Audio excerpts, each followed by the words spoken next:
ನಮಃ. ಅಭ್ರಮಂ ಭಂಗರಹಿತಂ ಅಜಡಂ ವಿಮಲಂ ಸದಾ ಆನಂದತೀರ್ಥಮತಲಂ ಭಜೇತಾಪತ್ರಯಾಪಹಂ ಮಿಥ್ಯಾ ಸಿದ್ಧಾಂತದುದ್ಧ್ವಾಂತ ವಿಧ್ವಂಸಕ್ಷಣಃ ಜೈತೀರ್ಥಾಕತನಿರ್ಭಾಸತಾಂ ನೋ ಹೃದಂಬರೆ ಅರ್ಥಿಕೃತಕಲ್ಪೋಯಂ ಪ್ರತ್ಯರ್ಥಿಗಜಕೇಸರಿ ವ್ಯಾಸತೀರ್ಥ ಗುರುರ್ಭೂಯಾತ್ ಅಸ್ಮದಿಷ್ಟಾತ ಸಿದ್ಧಯೇ ತಪೋವಿದ್ಯಾವಿರಕ್ತ್ಯಾದಿ ಸದ್ಗುಣೋಗಾಕರಾನಹಂ ವಾದಿರಾಜಗುರುನ್ ವಂದೇ ಐಕ್ಯಪದಾಶ್ರಯಾನ್ ಪೂಜ್ಯಾಯ ರಾಘವೇಂದ್ರಾಯ ಸತ್ಯಧರ್ಮರತಾಯ ಚ ಭಜತಾಂ ಕಲ್ಪವೃಕ್ಷಾಯ ನಮತಾಂ ಕಾಮಧೇನವೇ ದುರ್ವಾದಿಧ್ವಾಂತರವೇ ವೈಷ್ಣವೇಂದೀವರೇಂದ್ರವೇ ಶ್ರೀ ರಾಘವೇಂದ್ರ ಗುರುವೇ ನಮೋ ಅತ್ಯಂತಯಾಳವೇ ಶ್ರೀ ಯದುಪತ್ಯಾಚಾರ್ಯ ಗುರುಭ್ಯೋ ನಮಃ. ಆಪಾದಮೌಲಿಪರ್ಯಂತಂ ಗುರುನಾಮಾಪ್ತಿಂ ಸ್ಮರೇತ್ ತೇನ ವಿಘ್ನಾಃ ಪ್ರಣಶ್ಯಂತಿ ಸಿದ್ಧಿಂಚ ಮನೋರಥಾಃ. ಹರಿ ಓಂ. ಶ್ರೀ ಗುರುಭ್ಯೋ ನಮಃ.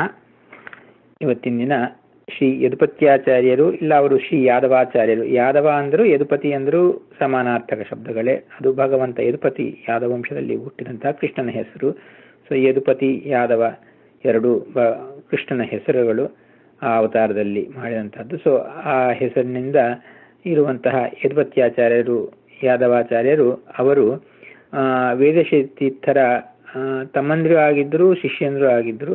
ಈ ವಿಧವಾಗಿ ಶ್ರೀಮದ್ ವೇದಶತೀರ್ಥ ಪೂಜ್ಯ ಪಾದಂಗಳ ಅವರ ಶಿಷ್ಯರಾಗಿ ಅವರತ್ತೆ ಅಧ್ಯಯನ ಮಾಡಿ ಪ್ರಖ್ಯಾತಿಗೆ ಬಂದಂಥವರು. ಅವರು ಶ್ರೀ ವೇದವ್ಯಾಸ ಗದ್ಯಂ ಅಂತ ಹೇಳಿ ಒಂದು ಗದ್ಯವನ್ನು ಮಾಡಿದ್ದಾರೆ. ಅವರ ಆರಾಧನಾ ಸಂಸ್ಮರಣಾರ್ಥಕವಾಗಿ ಇವತ್ತು ಶ್ರೀ ವೇದವ್ಯಾಸ ಗದ್ಯವನ್ನು ಸ್ವಲ್ಪ ಮಟ್ಟಿಗೆ ನೋಡಲಿಕ್ಕೆ ಪ್ರಯತ್ನ ಮಾಡೋಣ. ಇದು ಶ್ರೀ ವೇದವ್ಯಾಸ ರೂಪಿ ಪರಮಾತ್ಮನನ್ನು ಸ್ತೋತ್ರ ಮಾಡಿದಂತಹ ಗದ್ಯ. ನಾವು ಎಲ್ಲ ಶಾಸ್ತ್ರಗಳು ಒಂದಾ ಪದ್ಯ ರೂಪದಲ್ಲಿ ಇಲ್ಲ ಒಂದಾ ಗದ್ಯ ರೂಪದಲ್ಲಿರುತ್ತೆ. ಪದ್ಯ ರೂಪದಲ್ಲಿದ್ದಾಗ ಆ ಪದ್ಯಗಳು ಒಂದು ಛಂದೋಬದ್ಧವಾಗಿ ಒಂದು ಛಂದಸ್ಸಿಗೆ ಮೀಟದಂತೀವಲ್ಲ, ಆ ಛಂದಸ್ಸಿಗೆ ಅನುಗುಣವಾಗಿ ನಾವು ಛಂದಸ್ಸು ಅನ್ನುವುದು ನಮ್ಮ ಶಾಸ್ತ್ರಗಳಲ್ಲಿ ಅದಕ್ಕೆ ಒಂದು ವಿಶಿಷ್ಟವಾದ ಸ್ಥಾನ ಇದೆ. ಛಂದ ಅಭಿಮಾನಿ ದೇವತೆಗಳು ಬಂದು ಆ ಛಂದಸ್ಸಿನಲ್ಲಿ ಆ ಯಾವುದೇ ಒಂದು ಗ್ರಂಥವಾಗಿ ಯಾವುದಾದ್ರೂ ರಚನೆ ಮಾಡಿದವರನ್ನು, ಅದು ಮಾಡಿದ್ದು ಓದಿದವರನ್ನು, ಅದು ಓದಿದ್ದು ಕೇಳಿದವರನ್ನು ಅವರೆಲ್ಲರನ್ನು ಅನುಗ್ರಹ ಮಾಡ್ತಾರೆ. ಹಾಗೆ ಆ ಪದ್ಯ ರೂಪದಲ್ಲಿ ಇಲ್ಲದೆ ಗದ್ಯ ರೂಪದಲ್ಲಿ ಇದ್ದಾಗ ಆ ಗದ್ಯಕ್ಕೆ ಛಂದಸ್ಸಿರೋದಿಲ್ಲ, ಆದರೆ ಆ ವಾಕ್ ಅನ್ನೋದು ವಾಕ್ ಇರುತ್ತೆ. ಆವಾಗ ವಾಗಭಿಮಾನಿ ದೇವತೆಗಳು ಅವರು ಬಂದು ಅನುಗ್ರಹ ಮಾಡ್ತಾರೆ. ಸೊ ಹೀಗೆ ವಾಗಭಿಮಾನಿ ಅಂತ ಹೇಳಿದರೆ ಲಕ್ಷ್ಮೀದೇವಿನ ಹಿಡ್ಕೊಂಡು ಕೆಳಗೆ ಬರ್ತಾ ಅನೇಕ ಮಂದಿ ದೇವತೆಗಳು ವಾಗಮ ಅಂದ್ರೆ ತಾರತಮ್ಯಾನುಸಾರವಾಗಿ ಅವರ ಅಭಿಮಾನಿತ್ವವನ್ನು ತೋರಿಸ್ತಾ ಇರ್ತಾರೆ. ಸೊ ನಾವು ಮಧ್ಯ ಪಾರ್ವತಿ ದೇವಿಯನ್ನು ಕೂಡ ವಾಗರ್ಥ ಸಂಪೃಕ್ತ ವಾಗರ್ಥ ಪ್ರತಿಪತ್ತೆ ಜಗತಪಿತರು ಒಂದೇ ಪಾರ್ವತಿ ಪರಮೇಶ್ವರ ಅಂತ ಹೇಳಿದಂತೆ ವಾಗಭಿಮಾನಿ ಪಾರ್ವತಿಯೂ ಆಗಿದ್ದಾಳೆ. ಆಮೇಲೆ ಅದರ ಒಳಗೆ ಅವರರಾಗಿ ಶಚಿದೇವಿ, ರತಿದೇವಿ ಮುಂತಾದವರು, ಇಂದ್ರ, ಆಮೇಲೆ ಮನ್ಮಥರ ಪತ್ನಿ ಅವರಿಗೂ ಕೂಡ ವಾಗಭಿಮಾನಿತ್ವ ಯಥಾಯೋಗ್ಯವಾಗಿರುತ್ತೆ. ಆದ್ದರಿಂದ ಈ ವಾಗಭಿಮಾನಿಗಳಾದಂತಹ ಈ ದೇವತೆಗಳ ಅನುಗ್ರಹ ಇದು ರಚನೆ ಮಾಡಿದವರಿಗೂ, ಅದು ಮಾಡಿದ್ದು ಓದಿದವರಿಗೂ, ಓದಿದ್ದು ಕೇಳಿದವರಿಗೂ ಎಲ್ಲರಿಗೂ ಅವರಿಗೆ ಆ ಅಭಿಮಾನಿ ದೇವತೆಗಳು ಅವರ ಅಂತರ್ಗತರಾಗಿರುವಂತಹ ಭಾರತಿ ಮುಖ್ಯ ಪ್ರಾಣರು, ಅವರನ್ನು ನೇಮನ ಮಾಡುವಂತಹ ಲಕ್ಷ್ಮೀದೇವಿ, ಆ ಲಕ್ಷ್ಮೀದೇವಿಯನ್ನು ಕೂಡ ನೇಮನ ಮಾಡುವಂತಹ ಸರ್ವೋತ್ತಮನಾದ ಸರ್ವಸ್ವತನಾದ ಭಗವಂತ ಅವರೆಲ್ಲರನ್ನೂ ಈ ಮಾಡಿದವರನ್ನು, ಓದಿದವರನ್ನು, ಕೇಳಿದವರನ್ನು ಅನುಗ್ರಹ ಮಾಡ್ತಾರೆ. ಇದರಿಂದ ಅವರನ್ನು ಎಲ್ಲ ಯಥಾ ಯೋಗ್ಯವಾಗಿ ನಾವು ತಾರತಮ್ಯಾನುಸಾರವಾಗಿ ಭಗವಂತನ ಹಿಡ್ಕೊಂಡು ಎಲ್ಲರಿಗೂ ವಂದನಗಳನ್ನು ಸಮರ್ಪಿಸುತ್ತಾ ಈ ವೇದವ್ಯಾಸ ಗದ್ಯವನ್ನು ನೋಡೋಣ. ಗದ್ಯಂ ಕವೀನಾಂ ನಿಕ್ಷಂ ವದಂತಿ ಅಂತ ಹೇಳಿದ ಪದ್ಯದ ರೂಪದಲ್ಲಿದ್ದಾಗ ಪದ್ಯದಲ್ಲಿಯೇ ಒಂದು ವಿಧವಾದಂತಹ ಒಂದು ಬ್ಯೂಟಿ ಅಂತೀವಲ್ವ, ಒಂದು ಸೌಂದರ್ಯ, ಪದ್ಯ ಸೌಂದರ್ಯ ಬಂದುಬಿಡುತ್ತೆ. ನಡತೆ ಅಂತೀವಲ್ವ, ದ ಮೂವ್ಮೆಂಟ್ ಆರ್ ನಡತೆ, ದ ವಾಕ್ ಅಂತೀವಲ್ಲ, ವಾಕ್ ಆಫ್ ದ ವರ್ಕ್ ಅಂತ ಹೇಳಿ, ಅದು ಸಹಜವಾಗಿ ಪದ್ಯದಲ್ಲಿ ಬಂದತ್ತೆ. ಗದ್ಯ ಮಾಡಿದಾಗ ಅದನ್ನು ಆ ನಡತೆಯನ್ನು ಮಾಡಬೇಕದು. ಆದ್ದರಿಂದ ಅದು ಗದ್ಯಂ ಕವೀನಾಂ ನಿಕ್ಷಮದಂದ್ರೆ ಒಂದು ಬಂಗಾರ ಚೆನ್ನಾಗಿದೆ ಇಲ್ಲ ನೋಡೋದಕ್ಕೆ ಒಂದು ಸಾನೆ ಕಲ್ಲು ಒಂದರಲ್ಲಿ ಹಾಕಿಬಿಟ್ಟು ಅದನ್ನು ಟೆಸ್ಟ್ ಮಾಡ್ತಾರೆ. ಹಾಗೆ ಒಂದು ಯಾವುದಾದ್ರೂ ಕವಿ ಹಾಗೆ ಚೆನ್ನಾಗಿ ಮಾಡಿದ್ದಾರಾ ಇಲ್ಲವಾ ಅಂತ ಹೇಳಿದ್ರೆ ಪದ್ಯದಲ್ಲಿ ಸುಂದರವಾಗಿ ಮಾಡೋದು ಒಂದು ಟೆಸ್ಟ್ ಇದೆ, ಆದರೆ ಗದ್ಯ ಇನ್ನೂ ಚೆನ್ನಾಗಿ ಅದನ್ನು ಪರೀಕ್ಷೆ ಮಾಡಬಹುದು ಅಂತ ಹೇಳಿ. ಆದ್ದರಿಂದ ಗದ್ಯದಲ್ಲಿ ಮಾಡುವುದು ಕೂಡ ಮನೋರಂಜಕವಾಗಿ ಮಾಡಬೇಕು. ಸೊ ಇಲ್ಲಿ ಬಹಳ ಸುಂದರವಾಗಿ ವೇದವ್ಯಾಸ ಗದ್ಯವನ್ನು, ಇದರಲ್ಲಿ ಏನಂತ ಹೇಳಿದ್ರೆ ಕೇವಲ ಸೌಂದರ್ಯ, ಕವಿತಾ ಸೌಂದರ್ಯ ಮಾತ್ರ ಅಲ್ಲ, ಇದು ಶಾಸ್ತ್ರಬದ್ಧವಾಗಿ ನಮ್ಮ ಎಲ್ಲ ಪ್ರಮಾಣಗಳಿಗೂ ಅನುಸೃತ ಮಾಡಿಕೊಂಡು ಅನುಸಾರ ಮಾಡಿಕೊಂಡು ಪ್ರಮಾಣಾನುಸಾರವಾಗಿ ಇದ್ದು ನಮಗೆ ಭಗವದ್ ವಿಷಯಗಳನ್ನು ಶಾಸ್ತ್ರಬದ್ಧವಾಗಿ ತಿಳಿಸುವಂತಹ ವಿಷಯವಾಗಿದೆ. ಆದ್ದರಿಂದ ಅದನ್ನು ನೋಡೋಣ ಇವತ್ತು. ಇದು ಹೀಗೆ ಶುರು ಆಗತ್ತೆ. ಶುದ್ಧಾನಂದೋರು ಸಂವಿದ್ಯತಿ ಬಲ ಬಹಳ ಔದಾರ್ಯ ವೀರ್ಯ ಸೌಂದರ್ಯ ಪ್ರಾಗಲ್ಭ್ಯ ಸ್ವಾತಂತ್ರ್ಯಾದ್ಯನಂತ ಪೂರ್ಣ ಗುಣಾತ್ಮಕ ವಿಗ್ರಹಾಯ ಅಂತ ಹೇಳಿ ಒಂದೊಂದು ಇದು ಚತುರ್ಥಿ ವಿಭಕ್ತಿಯಲ್ಲಿರುವಂತಹದ್ದು. ಅಂದ್ರೆ ಇಂಥ ಭಗವಂತನಿಗೆ ಅಂತ ಎಲ್ಲವೂ ಹೀಗೆ ಬರುತ್ತೆ. ಬಂದು ಕೊನೆಗೊಂಡಾಗ ಅದು ಸಮಸ್ತ ದುರಿತ ನಿವಾರಣಾಯ ಸಮಸ್ತ ಕಾಮಿತ ಫಲದಾತ್ರೆ ಮದುಪಾಸ್ಯಾಯ ಶ್ರೀ ವೇದವ್ಯಾಸಾಯ ನಮೋ ನಮಃ ಅಂತ ಹೇಳಿ ತಮ್ಮ ಉಪಾಸ್ಯ ಮೂರ್ತಿಯಾದಂತಹ ಶ್ರೀ ವೇದವ್ಯಾಸರಿಗೆ ಯದುಪತ್ಯಾಚಾರ್ಯರು ನಮಸ್ಸುಮಾಂಜಲಿಗಳನ್ನು ಸಮರ್ಪಿಸುತ್ತಾ ಇದ್ದಾರೆ. ಸೊ ಸಮರ್ಪಿಸುವಾಗ ಆ ಭಗವಂತನ ಒಂದೊಂದು ಗುಣಗಾನ ಸ್ತೋತ್ರ ರೂಪದಲ್ಲಿಯೂ ಮಾಡ್ತಾ ಆ ಚಿಂತನೆಯನ್ನು ಕೂಡ ಆ ಧ್ಯಾನವನ್ನು ಕೂಡ ನಾವು ಹೇಗೆ ಮಾಡಬೇಕು ಅನ್ನುವುದನ್ನು ಇಲ್ಲಿ ತಿಳಿಸ್ಕೊಡ್ತಾ ಇದ್ದಾರೆ. ಒಂದೊಂದು ಶಬ್ದವನ್ನು ನಾವು ಸ್ವಲ್ಪ ಬಿಡಿಸಿ ನೋಡೋಣ.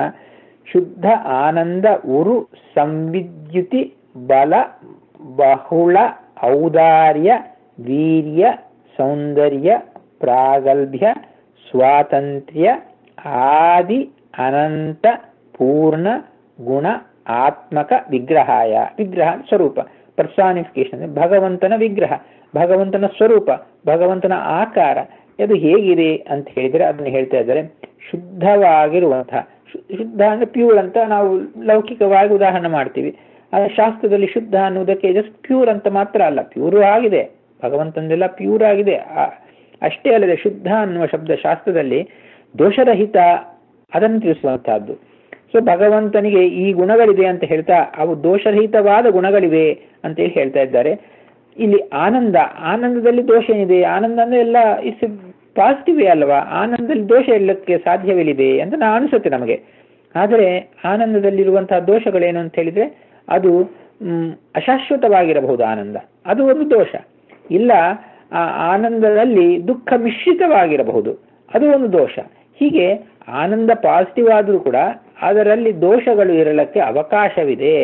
ಆದ್ದರಿಂದ ಈ ಆನಂದ ಅನ್ನುವುದು ದೋಷರಹಿತವಾದ ಆನಂದದಿಂದ ಭಗವಂತ ಕೂಡಿ ಇದ್ದಾನೆ ಅಂತ ಹೇಳುವುದಕ್ಕಾಗಿ ಶುದ್ಧ ಆನಂದ ಅಂತ ಹೇಳಿದ್ದಾರೆ. ಅಂದ್ರೆ ದೋಷರಹಿತವಾದಂತಹ ಆನಂದದಿಂದ ಇರುವಂತಹ ಅವಿಗ್ರಹನಾಗಿದ್ದಾನೆ. ಸೊ ಇದೆಲ್ಲ ವಿಗ್ರಹ ಅನ್ನೋದು ಆನಂದ ಉರು ಸಂಹಿತೆ ಅಂತ ಒಂದೊಂದು ಆ ವಿಗ್ರಹ ಅನ್ನೋದಕ್ಕೆಲ್ಲದ ಕಾಮನ್.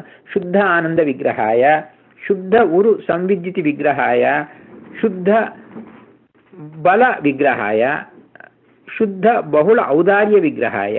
ಹೀಗೆ ಒಂದೊಂದು ಆ ವಿಗ್ರಹಾಯ ಅನ್ನೋದಕ್ಕಂತಹ ವಿಗ್ರಹ ಆಕಾರ ಉಳ್ಳವನು ಅಂತ ನಾವು ಇಟ್ಕೋಬೇಕು. ಈ ವಿಧವಾಗಿ ದೋಷರಹಿತವಾದಂತಹ ಆನಂದ ವಿಗ್ರಹ, ಪರ್ಸಾನಿಫಿಕೇಶನ್ ಆಫ್ ಬ್ಲಿಸ್ ಅಂತೀವಲ್ಲ, ಅಂತಹ ಭಗವಂತನಿಗೆ ಅದೇ ವಿಧವಾಗಿ ಉರು ಸಂವಿದ್ಯುತಿ ಅಂತ ಹೇಳಿ. ಸೊ ಆನಂದ ಉರು ಸಂವಿದ್ಯುತಿ, ಇಲ್ಲಿ ದ್ಯುತಿ ಅಂದ್ರೆ ಪ್ರಕಾಶ, ದ್ಯುತಿ ಅಂದ್ರೆ ಪ್ರಕಾಶ ಮತ್ತು ವಿದ್ಯುತಿ ಅಂದ್ರೆ ವಿಶೇಷವಾದ ಪ್ರಕಾಶ. ಇಲ್ಲಿ ನಾವು ಎರಡು ವಿಧವಾಗಿ ಸಂವಿದ್ಯುತಿ ಅಂತ ಒಟ್ಟಿಗೆ ಒಂದು ಶಬ್ದವಾಗಿ ತಗೋಬಹುದು, ಇಲ್ಲ ಸಂವಿತ್ ದ್ಯುತಿ ಅಂತ ಎರಡು ಶಬ್ದಗಳು.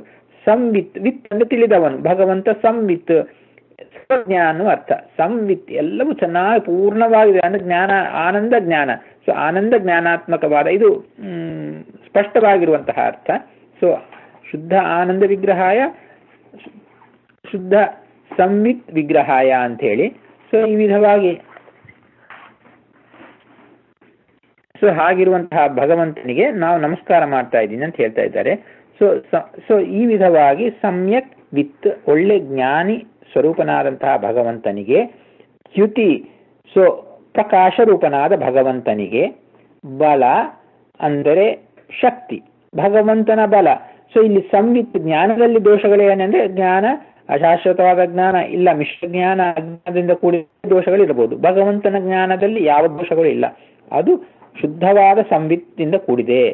ಅದೇ ವಿಧವಾಗಿ ಭಗವಂತ ಶುದ್ಧವಾದ ದ್ಯುತಿ ಪ್ರಕಾಶ, ಪ್ರಕಾಶದಲ್ಲಿ ದೋಷಗಳೇನಿದೆ ಅಂತ ಹೇಳಿದ್ರೆ ಪ್ರಕಾಶ ಕುಂದು ಹೋಗುವುದಾಗಲಿ, ಕಮ್ಮಿ ಹೆಚ್ಚಾಗುವುದಾಗಲಿ ಇತ್ಯಾದಿ ದೋಷಗಳು. ಭಗವಂತನದು ಏಕರೀತಿಯಲ್ಲಿ ಅತ್ಯುತ್ತಮವಾದಂತಹ ಅಸದೃಶವಾದಂತಹ ಪ್ರಕಾಶದಿಂದ, ಅನಂತವಾಗಿರುವಂತಹ ಪ್ರಕಾಶದಿಂದ ಕೂಡಿದ್ದಾನೆ. ಸೊ ಇದು ಭಗವಂತನಿಗಿರುವಂತಹ ದೋಷರಹಿತವಾದ ಪ್ರಕಾಶ ಇದೆ ಭಗವಂತನಿಗೆ. ಅದೇ ವಿಧವಾಗಿ ಬಲ, ಭಗವಂತನ ಬಲವೂ ಕೂಡ ಅದು ಬಲ ಹೆಚ್ಚು ಕಡಿಮೆ ಆಗಬಹುದು, ಇಲ್ಲ ಬಲ ಅನ್ನುವುದು ಆವಾಗ ಟೈರ್ಡ್ನೆಸ್ ಅಲ್ಲಿ ಕೂತ್ಕೊಂಡಿರಬಹುದು. ಹೀಗೆ ಆ ದೋಷಗಳಿರಬಹುದು. ಆ ದೋಷಗಳಿಲ್ಲ. ಶುದ್ಧ ಬಲದಿಂದ ಕೂಡಿದ್ದಾನೆ ಭಗವಂತ. ಹಾಗೆ ಶುದ್ಧ ಬಲದಿಂದ ಕೂಡಿದಂತಹ ವಿಗ್ರಹ ಉಳ್ಳವನಾಗಿದ್ದಾನೆ ಭಗವಂತ. ಅದಾದ ಮೇಲೆ ಬಲ ಬಹುಳ ಅಂತೇಳಿ, ಬಹುಳ ಔದಾರ್ಯಕ್ಕೆ ಬಹುಳ ಅನ್ನೋದು ವಿಶೇಷವಾಗಿ ಇಟ್ಕೋಬಹುದು. ಇಲ್ಲ ಬಹುಳ ಅನ್ನುವುದು ಔದಾರ್ಯ ಅನ್ನೋದು ಬೇರೆ ಬೇರೆ ಶಬ್ದಗಳಾಗಿ ತಗೊಂಡಾಗ ಶುದ್ಧ ಬಹುಳ ವಿಗ್ರಹಾಯ ಅಂಥೇಳಿ. ಬಹುಳ ಅಂತ ಹೇಳಿದರೆ ಬಹುಳ ಅನ್ನೋದು ಮಲ್ಟಿಪ್ಲಿಸಿಟಿ ಹೇಳುವಂಥದ್ದು. ಭಗವಂತ ಅನೇಕತ್ವದಿಂದ ಕೂಡಿದ್ದಾನೆ, ಅವನು ಬಹುಳವಾಗಿದ್ದಾನೆ, ಇಲ್ಲ ಅನೇಕ ರೂಪಗಳನ್ನು ಧಾರಣ ಮಾಡಿದ್ದಾನೆ. ಈ ಕಾರಣದಿಂದ ಬಹುಳತ್ವ ಇರುವವನು, ಅನೇಕತ್ವ ಇರುವವನು, ಬಹುಳ ವಿಗ್ರಹನಾಗಿದ್ದಾನೆ ಅಂತ ಹೇಳಿ ಒಂದು. ಇಲ್ಲ ಬಹುಳ ಔದಾರ್ಯ ಅಂತ ಹೇಳಿದರೆ ಜನರಾಸಿಟಿ ಅಂತೀವಲ್ವ. ಭಗವಂತ ಉದಾರ ಬುದ್ಧಿ. ಉದಾರ ಅಂದ್ರೆ ಭಗವಂತ ತನ್ನ ಭಕ್ತರಿಗೆ ಬೇಡಿದ್ದನ್ನೆಲ್ಲ ಕೊಡ್ತಾನೆ. ಜನರಾಸಿಟಿ, ಕನ್ಸಿಡರೇಷನ್, ಕಂಪ್ಯಾಷನ್ ಇವೆಲ್ಲವೂ ಕೂಡ ಔದಾರ್ಯ, ದಯಾ ಎಲ್ಲವನ್ನೂ ತೋರಿಸುವಂತಹದ್ದು. ಔದಾರ್ಯ ಅನ್ನೋದು ಉದಾರ ಸ್ವಭಾವ. ಭಗವಂತ ಎಲ್ಲರನ್ನೂ ಕಾಪಾಡ್ತಾನೆ, ರಕ್ಷಣೆ ಮಾಡ್ತಾನೆ, ಔದಾರ್ಯ ಬುದ್ಧಿಯಿಂದ ಇದ್ದಾನೆ. ಅಂತಹ ಔದಾರ್ಯ ವಿಗ್ರಹ ಉಳ್ಳವನು. ವೀರ್ಯ ಅಂತ ಹೇಳಿದ್ರೆ ಎರಡರ್ಥಗಳನ್ನು. ವೀರ್ಯ ಅಂದ್ರೆ ಪರಾಕ್ರಮ ಅಂತ ಹೇಳಿ. ಭಗವಂತ ಅತ್ಯಂತ ಶುದ್ಧವಾದ ವೀರ್ಯ ಅಂತ ಹೇಳಿದರೆ ಪರಾಕ್ರಮದಿಂದ ಕೂಡಿದ್ದಾನೆ. ಎಲ್ಲರನ್ನೂ ಆಕ್ರಮಿಸುವ ಭಗವಂತನನ್ನು ಮೀರುವವರ ಇಲ್ಲ ಯಾರೂ ಇಲ್ಲ. ಎಲ್ಲರನ್ನು ಮೀರಿ ಇದ್ದಾನೆ. ಎಲ್ಲರಿಗಿಂತ ಅಧಿಕವಾದ ಪರಾಕ್ರಮ ಉಳ್ಳವನಾಗಿದ್ದಾನೆ. ವೀರ್ಯ ಅಂದ್ರೆ ವಿಶೇಷವಾದ ಈರ ಅಂದ್ರೆ ಇಚ್ಛೆ. ವಿಶೇಷವಾದ ಈರ ಅಂದ್ರೆ ಇಚ್ಛೆ. ಭಗವಂತನ ಇಚ್ಛಾಶಕ್ತಿ ಅತ್ಯುತ್ತಮವಾದ ಇಚ್ಛಾಶಕ್ತಿ. ಅಂತಹ ಇಚ್ಛಾಶಕ್ತಿಯಿಂದ ಕೂಡಿದವನಾಗಿದ್ದಾನಾದ ಕಾರಣದಿಂದ ಶುದ್ಧ ವೀರ್ಯ ವಿಗ್ರಹಾಯ ಅಂತ ಹೇಳಿ. ಅದಾದ ಮೇಲೆ ಸೌಂದರ್ಯ, ಭಗವಂತನ ಸೌಂದರ್ಯ ಕೂಡ. ಸೌಂದರ್ಯ ಅನ್ನುವುದಕ್ಕೆ ದೋಷಗಳೆಂಥ ದೋಷಗಳಿರ್ಬೋದು. ಸೌಂದರ್ಯ ಅನ್ನುವುದು ಕೆಲವರು ಸೌಂದರ್ಯವಾಗಿ ಕಾಣಿಸಿದ್ರೆ ಇನ್ನೊಬ್ಬರಿಗೆ ಸುಂದರವಾಗಿ ಕಾಣಿಸದೇ ಇರ್ಬೋದು. ಭಗವಂತ ಸಣ್ಣ ಸೌಂದರ್ಯ ಅದು ಎಲ್ಲ ದೇವತೆಗಳು ಎಲ್ಲರೂ ಯಾರು ಶುದ್ಧ ಅಂದ್ರೆ ಭಗವಂತನ ಬಗ್ಗೆ, ಭಗವಂತನ ಅನುಗ್ರಹ ಯಾರ ಮೇಲಿದೋ ಅವರೆಲ್ಲರಿಗೂ ಕೂಡ ಭಗವಂತ ತನ್ನ ಸೌಂದರ್ಯವನ್ನು ಅವರವರ ಯೋಗ್ಯತಾನುಸಾರ ತೋರಿಸಿಕೊಡ್ತಾನೆ. ಆ ಸೌಂದರ್ಯ ಅನ್ನೋದು ಭಗವಂತನ ಸೌಂದರ್ಯ ಕುಂದುಕೊರತೆಗಳಿಲ್ಲದೆ ಏಕರೀತಿಯಲ್ಲಿ ನಿತ್ಯವಾಗಿರುವಂತಹ ಸೌಂದರ್ಯ. ಇಂತಹ ಸೌಂದರ್ಯದಿಂದ ಕೂಡಿರುವನಾಗಿದ್ದಾನೆ ಭಗವಂತ. ಅದಾದ ಮೇಲೆ ಸೌಂದರ್ಯ ಪ್ರಾಗಲ್ಭ್ಯ ಅಂತೇಳಿ. ಪ್ರಾಗಲ್ಭ್ಯ ಅಂತ ಹೇಳಿದರೆ ನಾವು ಪಾಂಡಿತ್ಯ ಅಂತೀವಿ. ಪಾಂಡಿತ್ಯ ಅಂತ ಹೇಳಿದ್ರೆ ಸ್ಕಾಲರ್ಲಿನೆಸ್ ಅಂತೇಳಿ, ಸ್ಕಾಲರ್ಶಿಪ್ ಎಲ್ಲ ತಿಳಿದಿರುವುದು. ಅವರಿಗೆ ಸಂವಿತ್ ಅಂತ ಹೇಳುವ ಮೂಲಕವಾಗಿ ಜ್ಞಾನ ಇದೆ ಅಂತ ಹೇಳಿ ಆಯಿತು. ಸೊ ಭಗವಂತ ಸರ್ವಜ್ಞನಾಗಿದ್ದಾನೆ. ಆ ಸರ್ವಜ್ಞತ್ವ ಇರುವ ಭಗವಂತ ಪ್ರಾಗಲ್ಭ್ಯ ಅಂತ ಹೇಳಿದ್ರೆ ಇರುವ ಪಾಂಡಿತ್ಯ ಪ್ರಕಟ ಮಾಡಿದಾಗ ಆ ಪ್ರಕಟ ಮಾಡುವ ಶಕ್ತಿ ಇದೆ ನೋಡಿದ್ರೆ ಪ್ರಾಗಲ್ಭ್ಯ. That means expression of scholarliness. Scholarliness ಬಹಳ ಜನಕ್ಕೆ, ಕೆಲವು ಜನಕ್ಕೆ ಚೆನ್ನಾಗಿ ಗೊತ್ತಿರುತ್ತೆ, ಗೊತ್ತಿದ್ದ ವಿಷಯವನ್ನು ಹೇಳುವ ಸಾಮರ್ಥ್ಯ ಇರೋದಿಲ್ಲ. ಸೊ ವಿಷಯಗಳು ಗೊತ್ತಿರುವುದು ಒಂದು, ಗೊತ್ತಿದ್ದ ವಿಷಯವನ್ನು ಹೇಳುವುದು ಒಂದು. ಆದ್ದರಿಂದ ಪ್ರಾಗಲ್ಭ್ಯ ಅಂತ ಹೇಳಿದ್ರೆ ಆ ಪಾಂಡಿತ್ಯವನ್ನು ಪ್ರಕಟ ಮಾಡುವ ಶಕ್ತಿ, ಅದು ಕೂಡ ಭಗವಂತನಿಗೆ ಅತ್ಯುತ್ತಮವಾದ ಪ್ರಕಟ ಶಕ್ತಿ ಇದೆ. ಭಗವಂತನ ಪ್ರಕಟ ಶಕ್ತಿ, ಯಾಕಂದ್ರೆ ಎಲ್ಲರನ್ನೂ ಪ್ರಕಟ ಶಕ್ತಿಯನ್ನು ಕೊಡುವವನೇ, ಎಲ್ಲರನ್ನೂ ಆ ಶಕ್ತಿಯನ್ನು ಹೊರಗೆ ಹಾಕುವುದು ಹೇಗೆ ಅನ್ನುವುದನ್ನು ಅವರಿಗೆ ಪ್ರದಾನ ಮಾಡುವನೇ ಆಗಿದ್ದಾನೆ. ಆದ್ದರಿಂದ ಭಗವಂತನಿಗೆ ಆ ಪ್ರಾಗಲ್ಭ್ಯ ಶಕ್ತಿ ಇದೆ ಅಂತ ಬೇರೆ ಹೇಳಬೇಕಾದ ಇಲ್ಲ. ಅಂತಹ ಪ್ರಾಗಲ್ಭ್ಯ ಶಕ್ತಿಯಿಂದ ಆ ಕೂಡಿದವನಾಗಿದ್ದಾನೆ. ಅದೇ ವಿಗ್ರಹವಾಗಿದೆ ಭಗವಂತನಿಗೆ ಅಂತೇಳಿ. ಪ್ರಾಗಲ್ಭ್ಯ ಸ್ವಾತಂತ್ರ್ಯ, ಇದು ಭಗವಂತ ಒಬ್ಬನಿಗೆ ಇರುವಂತಹದ್ದು ಸ್ವಾತಂತ್ರ್ಯ. ಈ ಸ್ವಾತಂತ್ರ್ಯ ಕೂಡ ಭಗವಂತ ಅದು ಯಾರು ಭಗವಂತನಿಗೆ ಕೊಟ್ಟಿದ್ದಲ್ಲ, ತಾನೇ ಸ್ವತಂತ್ರನಾಗಿ ಎಲ್ಲವನ್ನು, ಅಂದ್ರೆ ಎಲ್ಲ ಗುಣಗಳು ಕೂಡ ಈ ಮುಂಚೆ ಹೇಳಿದ ಎಲ್ಲ ಲಿಸ್ಟ್, ಆನಂದವಾಗಲಿ ಬಲವಾಗಲಿ ಎಲ್ಲವೂ ಸ್ವತಂತ್ರ ಆನಂದ, ಸ್ವತಂತ್ರ ಬಲ, ಸ್ವತಂತ್ರ ಔದಾರ್ಯ, ಸ್ವತಂತ್ರವಾದ ಅಂದ್ರೆ ಬೇರೆಯವರು ಭಗವಂತನಿಗೆ ಕೊಡಲಿಲ್ಲ, ತಾನೇ ಈ ಗುಣಗಳನ್ನು ತಾನೇ ಆ ಗುಣಗಳಾಗಿದ್ದಾನೆ. ಭಗವಂತ ಬೇರೆ ಎಲ್ಲ ಭಗವಂತನ ಗುಣ ಅದು ಮುಂಚೆ ಬರುತ್ತೆ. ಸೊ ಹೀಗೆ ಭಗವಂತ ಈ ಸ್ವಾತಂತ್ರ್ಯ ಆದಿ ಮುಂತಾದಂತಹ ಅನಂತ ಪೂರ್ಣ ಗುಣ ಆತ್ಮಕ ವಿಗ್ರಹಾಯ ಅನಂತವಾಗಿ ಅಂದ್ರೆ ಎಂಡ್ಲೆಸ್ ಅಂತ ಹೇಳಿದರೆ both quantity wise and quality wise and number wise ಎಲ್ಲ ವಿಧವಾಗಿ ಕೂಡ ಅದು quantity is infinite, quality is infinite, number is infinite. ಹೀಗೆ ಪ್ರತಿಯೊಂದು ಗುಣವೂ ಕೂಡ ಪೂರ್ಣವಾಗಿದೆ. ಅಂತಹ ಗುಣಾತ್ಮಕವಾದ ಗುಣಸ್ವರೂಪನಾದ ವಿಗ್ರಹವು ಭಗವಂತನಿಗಿದೆ. ಅಂತಹ ಭಗವಂತನಿಗೆ ನಾನು ನಮಸ್ಕಾರ ಮಾಡ್ತೀನಿ ಅಂತ ಹೇಳ್ತಾ ಇದ್ದಾರೆ. ಇದು ಶುದ್ಧವಾದ ಆನಂದ, ಅಂದ್ರೆ ದುಃಖ ಮಿಶ್ರಿತವಾಗದೇ ಇರುವ ಆನಂದ ಅಂತ ಹೇಳಿದ್ರೆ ಮಿಕ್ಕ ಮುಕ್ತ ಜೀವರಾಶಿಗಳಿಗೂ ಇದೆ, ಲಕ್ಷ್ಮೀ ದೇವಿಗೂ ಇದೆ ಶುದ್ಧವಾದ ಆನಂದ. ಸೊ ಭಗವಂತನಿಗೆ ಏನು ವಿಶೇಷ? ಭಗವಂತನಿಗೆ ಈ ಆನಂದವಾಗಲಿ ಜ್ಞಾನವಾಗಲಿ ಇವು ಮುಕ್ತ ಜೀವರು ಕೂಡ ಶುದ್ಧವಾಗಿರುತ್ತೆ, ಅದು ದುಃಖ ಮಿಶ್ರಿತ ಆನಂದವಲ್ಲ. ಹಾಗೆ ಇವೆಲ್ಲವೂ ಕೂಡ ದುಃಖ ಯಾವುದು ಕೂಡ ನೆಗೆಟಿವ್ನೆಸ್ ಇಲ್ಲದೇ ಇದೆ. ಆದ್ದರಿಂದ ಭಗವಂತನಿಗೂ ಮಿಕ್ಕ ಮುಕ್ತ ಜೀವರಾಶಿಗಳಿಲ್ಲ, ಲಕ್ಷ್ಮೀ ದೇವಿಗಾಗಲಿ ಏನೇ ಆಗಲಿ ಏನು ಭೇದ, ಏನು ವ್ಯತ್ಯಾಸ ಅಂತ ಹೇಳಿದ್ರೆ ತಾದೃಶ ಅನಂತ ರೂಪಾಯ. ಅವು ಭಗವಂತನ ಮಿಕ್ಕವರೆಲ್ಲರಲ್ಲೂ ಕೂಡ ಆ ಅನಂತತ್ವ ಇಲ್ಲ. ಅನಂತತ್ವ ಅನ್ನೋದು ಭಗವಂತ ಒಬ್ಬನಿಗೆ ಇರುವ. ಅದಕ್ಕೆ ಲಕ್ಷ್ಮಿಗೆ ಹೇಳುವಾಗ ಕೂಡ ಲಕ್ಷ್ಮಿಗೆ ಎಲ್ಲವೂ ಭಗವಂತನಿಗೆ ಇರುವುದು ಇದೆ, ಎಕ್ಸೆಪ್ಟ್ ಸ್ವಾತಂತ್ರ್ಯ ಅನ್ನೋದಿಲ್ಲ ಲಕ್ಷ್ಮೀದೇವಿಗೆ. ಮಿಕ್ಕ ಗುಣಗಳು ತಗೊಂಡ್ರೆ ಆನಂದ ಆದ ಗುಣಗಳು ಲಕ್ಷ್ಮಿಗೂ ಇದೆ, ಆದರೆ ಅದು ಯಾವುದು ಕೂಡ ಅನಂತತ್ವೇನ ಲಕ್ಷ್ಮಿಗೆ ಇಲ್ಲ. ಗುಣಗಳು ಅಂದ್ರೆ ಅದಕ್ಕೆ ಲಕ್ಷ್ಮಿ ದೇಶತಃ ಕಾಲತಃ ಸಮನ ಅಂತ ಕರೆಯಲ್ಪಟ್ಟಿದ್ದಾಳೆ, ಆದ್ರೆ ಗುಣತಃ ಸಮಳಲ್ಲ ಅಂತ ಹೇಳಿ. ಆದ್ದರಿಂದ ಆ ಅನಂತ ಗುಣ ಶಕ್ತಿ ಭಗವಂತ, ಅದಕ್ಕೆ ಅನಂತ ರೂಪತ್ವ, ಅನಂತತ್ವ, ಅನಂತ ಗುಣತ್ವ ಇವೆಲ್ಲವೂ ಕೂಡ ಕೇವಲ ಭಗವಂತನಿಗಿರುವಂತಹದ್ದಾಗಿದೆ. ತಾದೃಶ ಅಂದ್ರೆ ಅಂಥದ್ದಾದಂತಹ ಅನಂತ ರೂಪಾಯ, ಆ ಅನಂತ ರೂಪವುಳ್ಳ ಭಗವಂತನಿಗೆ. ಸರಿ, ಇವೆಲ್ಲ ಹೇಳಿ ಆಯ್ತು. ದೋಷರಹಿತ ಅಂತ ಹೇಳಿದ್ದಾರೆ. ದೋಷಗಳು ಹೇಗಿರುತ್ತೆ ಅನ್ನುವುದು ಮತ್ತು ಹೇಳ್ತಾ, ಆ ದೋಷಗಳಿಲ್ಲ ಅಂತ ಹೇಳಿದ್ರು ಅದನ್ನು ಸ್ಪಷ್ಟವಾಗಿ ಮತ್ತು ಇಲ್ಲಿ ಹೇಳ್ತಾ ಇದ್ದಾರೆ. ಅಲ್ಲಿ ಇಂಡೈರೆಕ್ಟ್ ಆಗಿ ಹೇಳಿದ್ದಾರೆ ದೋಷಗಳಿಲ್ಲ, ಯಾಕಂದ್ರೆ ಶುದ್ಧ ಅಂತ ಹೇಳುವುದರ ಮೂಲಕವಾಗಿ. ಅಷ್ಟೇ ಅಲ್ಲದೆ ಇಲ್ಲಿ ಪಾರತಂತ್ರ್ಯಾದಿ ಅಶೇಷ ದೋಷ ದೂರಾಯ. ಪಾರತಂತ್ರ್ಯ ಅಂದ್ರೆ ಡಿಪೆಂಡಿಂಗ್ ಆನ್ ಸಮ್ವನ್ ಎಲ್ಸ್, ಇನ್ನೊಬ್ಬರು ಪರತಂತ್ರ, ಇನ್ನೊಬ್ಬರ ವಶದಲ್ಲಿ ಇರುವುದು ಅನ್ನುವುದು ಒಂದು ದೋಷ. ಆ ದೋಷ ಭಗವಂತನಿಗೆ ಇಲ್ಲ. ಅಂದ್ರೆ ಪಾರತಂತ್ರ್ಯ ಆದಿ ಮುಂತಾದಂತಹ ಅಶೇಷ ದೋಷಗಳು ಅನೇಕ ದೋಷಗಳಿವೆ. ಯಾವ ದೋಷವೂ ಕಿಂಚಿತ್ತು ಕೂಡ ಭಗವಂತನಿಗೆ ಇಲ್ಲ. ಅದಕ್ಕೆ ಅಶೇಷ ದೋಷ ದೂರಾಯ, ದೂರತಃ ಕೂಡ ಇಲ್ಲ ಭಗವಂತನಿಗೆ. Nothing comes even close to ಪರಮಾತ್ಮ. ಅವೆಲ್ಲವೂ ಭಗವಂತನಿಗೆ ಸ್ವಲ್ಪವೂ ಇಲ್ಲ ದೋಷಗಳು ಅಂತ ಹೇಳಿ ಹೇಳ್ತಾ ಅಂತ ಭಗವಂತನಿಗೆ ನಮಸ್ಕಾರ ಮಾಡ್ತಾ ಇದ್ದೀನಿ. ಅನಂತ ಅನಂತ ರೂಪೇಶು ಸ್ವಗತ ಅನಂತ ಅನಂತ ಗುಣ ಕ್ರಿಯಾರೂಪ ಭೇದ ವಿವರ್ಜಿತಾಯ ಅಂತೇಳಿ. ಸೊ ಇಲ್ಲಿ ಸ್ವಗತ ಅಂದ್ರೆ ತನ್ನಲ್ಲಿಯೇ ಇರುವಂತಹದ್ದು, ಸ್ವಗತವಾದದ್ದು. ಅನಂತಾನಂತ ಗುಣಕ್ರಿಯಾರೂಪ ಅಂತ ಹೇಳಿ. ಅನಂತಾನಂತ ಗುಣ, ಅನಂತ ಅಂತ ಒಂದು ಸಾರಿ ಹೇಳಿದ್ರೆ ಸಾಕು. ಅನಂತಾನಂತ ಗುಣಕ್ರಿಯಾ ಅಂತ ಹೇಳಿದರೆ ಯಾಕೆ ಅನಂತಾನಂತ ಗುಣಕ್ರಿಯಾ ಅಂತ ಹೇಳ್ತಾ ಇದ್ದಾರೆ ಅಂತ ಹೇಳಿದ್ರೆ, infinite both in quantity and in quality, number, ಅದೇ ಎಲ್ಲ ವಿಧವಾಗಿ ಕೂಡ ಅದಕ್ಕೆ ಅನಂತ ಅನಂತ ಅಂತ 2 ಬಾರಿ ಉಪಯೋಗ ಮಾಡಿದ್ದಾರೆ. ಸೊ ತನ್ನಲ್ಲಿರುವಂತಹ ಕೊನೆಗಾಣದೇ ಇರುವಂತಹ ಆ ಗುಣ ಕ್ರಿಯಾ ರೂಪ ಭೇದ ವಿವರ್ಜಿತಾಯ ಅಂತೇಳಿ.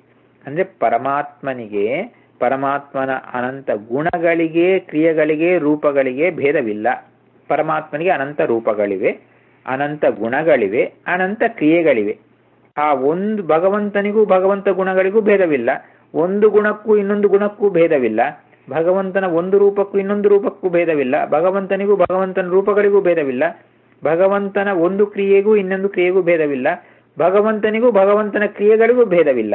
ಹೀಗೆ ಯಾವ ಭೇದವೂ ಇಲ್ಲದೆ ಇರುವಂತಹ ವಿವರ್ಜಿತ ಅಂದ್ರೆ ವರ್ಜಿತ ಅಂದ್ರೆ ಇಲ್ಲದೆ, ವಿವರ್ಜಿತ ವಿಶೇಷೇನ ವರ್ಜಿತ ಅಂದ್ರೆ ಸ್ವಲ್ಪವೂ ಭೇದವಿಲ್ಲ. ಭಗವಂತನಿಗೂ ಭಗವಂತನ ಗುಣ ಕ್ರಿಯಾ ರೂಪಗಳಿಗೂ ಭೇದವಿಲ್ಲ ಅಂತೇಳಿ.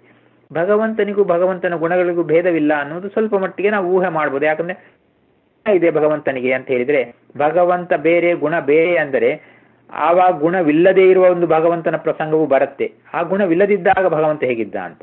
ಅದರಿಂದ ಭಗವಂತನಿಗೆ ಭಗವಂತನ ಗುಣಕ್ಕೆ ಅಭೇದವನ್ನೇ ಚಿಂತೆ. ಅಂದ್ರೆ ಆ ಗುಣ ಅನ್ನುವುದು ಅದು ಜಡವಾದ ಗುಣವಲ್ಲ, ಚೇತನಾತ್ಮಕವಾದ ಗುಣ. ಭಗವಂತನೇ ತನ್ನ ಗುಣವೂ ಆಗಿದ್ದಾನೆ. ಯಾಕಂದ್ರೆ ಭಗವಂತನಿಗೆ ಬೇರೆಯಾದ ಗುಣ ಅಂತ ಒಂದು ಊಹೆ ಮಾಡಿದರೆ ಆ ಗುಣವಿಲ್ಲದ ಇದ್ದಾಗ ಭಗವಂತ ಹೇಗಿದ್ದ ಅನ್ನೋ ಪ್ರಸಂಗ ಬರುತ್ತೆ.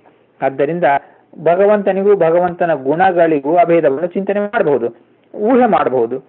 ಹಾಗೆ ಭಗವಂತನಿಗೂ ಭಗವಂತನ ರೂಪಗಳಿಗೂ ಅಭೇದವನ್ನು ಅಂದ್ರೆ ಭೇದ ಇಲ್ಲ ಅನ್ನೋದು ನಾವು ಊಹೆ ಮಾಡಬಹುದು. We can guess. ಒಂದು ರೂಪಕ್ಕೂ ಇನ್ನೊಂದು ರೂಪಕ್ಕೂ ಭೇದ ಇಲ್ಲ ಅನ್ನೋದು ಕೂಡ, ರಾಮ ಕೃಷ್ಣ ರೂಪಗಳು ಒಂದೇ ಅನ್ನೋದು ಸ್ವಲ್ಪ ಮಟ್ಟಿಗೆ ಊಹೆ ಮಾಡಬಹುದು. ಒಂದು ಗುಣಕ್ಕೂ ಆನಂದಕ್ಕೂ ಜ್ಞಾನಕ್ಕೂ ಭೇದ ಇಲ್ಲ ಅನ್ನೋದು ಸ್ವಲ್ಪ ಕಷ್ಟ. ಇಮ್ಯಾಜಿನ್, ಗುಣ ಆನಂದ ಹೇಗೆ ಒಂದೇ ಆಗತ್ರಿ? ಅದು ಕೂಡ ಸ್ವಲ್ಪ ಜ್ಞಾನ ಆನಂದ ಒಂದೇ ಹೇಗೆ 2 ಗುಣಗಳಂದ್ರೆ ಅದು ಕೂಡ ಸ್ವಲ್ಪ ಮಟ್ಟಿಗೆ ಊಹೆ. ಅನಂತತ್ವ, ಅಟ್ ಇನ್ಫಿನಿಟಿ ಎವ್ರಿಥಿಂಗ್ ಕನ್ವರ್ಜಸ್ ಅಂತೇಳಿ. ಅನಂತ ಗುಣವಿದ್ದರೆ, ಅನಂತ ಜ್ಞಾನವಿದ್ದರೆ, ಆ ಅನಂತ ಜ್ಞಾನವು ಅನಂತ ಆನಂದವು ಅವು ಅನಂತತ್ವದಲ್ಲಿ ಒಂದೇ ಆಗಿರುತ್ತೆ. ಯಾಕಂದ್ರೆ ಆನಂದ ಗುಣ, ಆ ಜ್ಞಾನದಿಂದಲೇ ಆನಂದ ಬರುತ್ತೆ, ಆನಂದದಿಂದ ಜ್ಞಾನ, ಆನಂದ ಅಭಿವ್ಯಕ್ತಿ ಜ್ಞಾನ, ಜ್ಞಾನದ ಅಭಿವ್ಯಕ್ತಿ ಆನಂದ. ಆದ್ದರಿಂದ ಅವು ಎರಡಕ್ಕೂ ಕೂಡ ಹಾಗೆ ಎಲ್ಲ ಗುಣಗಳಿಗೂ ಕೂಡ ಅಭೇದದ ಒಂದು ಊಹೆ ಮಾಡ್ಲಿಕ್ಕಾಗತ್ತೆ. ಬಟ್ ಕ್ರಿಯೆ ಬಂದಾಗ ಸ್ವಲ್ಪ ಕಷ್ಟ ಆಗತ್ತೆ. ಭಗವಂತ ಅನೇಕ ವಿಧವಾದ ಕ್ರಿಯೆಗಳನ್ನು ಮಾಡ್ತಾನೆ. ಕೆಲವು ಅಂದ್ರೆ ನಡೀತಾನೆ. ಒಂದು ಊರು ಭಗವಂತ ಮಧುರೆ ನಗರದಿಂದ ಹಸ್ತಿನಾಪುರಕ್ಕೆ ಬಂದ ಅಂತ ಹೇಳಿ, ಸೊ ಒಂದು ಜಾಗ ಇನ್ನೊಂದು ಜಾಗಕ್ಕೆ ಭಗವಂತ ಬಂದ ಅಂತ ಬರುತ್ತೆ, ಅದೊಂದು ಕ್ರಿಯೆ ನಡೀತು. ಭಗವಂತ ಈ ಸೃಷ್ಟಿ ಸಂಹಾರಾದಿ ದೊಡ್ಡ ದೊಡ್ಡ ಕ್ರಿಯೆಗಳನ್ನು ಮಾಡ್ತಾ ಇದ್ದಾನೆ, ಅದು ಕ್ರಿಯೆಗಳೇ. ಸೊ ಈ ಎಲ್ಲ ಕ್ರಿಯೆ ಭಗವಂತನಿಗೂ ಭಗವಂತನ ಕ್ರಿಯೆಗೂ ಅಭೇದ ನೋಡುವುದೇ ಕಷ್ಟ. ಅದರಲ್ಲಿ ಒಂದು ಕ್ರಿಯೆಗೂ ಇನ್ನೊಂದು ಕ್ರಿಯೆಗೂ ಏನೋ ಒಂದು ಕಡೆ ಜಾಗ ಇನ್ನೊಂದು ಜಾಗಕ್ಕೆ ಹೋಗ್ತಾನೆ, ಆ ಕ್ರಿಯೆಯೂ ಒಂದೇ. ಭಗವಂತ ವಿಶ್ವರೂಪ ತೋರಿಸಿಕೊಟ್ಟ ಆ ಕ್ರಿಯೆ ಒಂದೇ. ಭಗವಂತ ಸೃಷ್ಟಿ ಸಂಹಾರಾದಿಗಳೆಲ್ಲ ಮಾಡ್ತಾನೆ, ಸಮಸ್ತ ಜಗತ್ತಿನ ಸೃಷ್ಟಿ ಸಂಹಾರ ಅವೆಲ್ಲವೂ ಒಂದೇ ಅಂತ ಹೇಗೆ ಊಹೆ ಮಾಡುವುದು? ಹೌ ಟು ಕನ್ಸೀವ್ ದಟ್ ಅಂತ ಹೇಳಿ.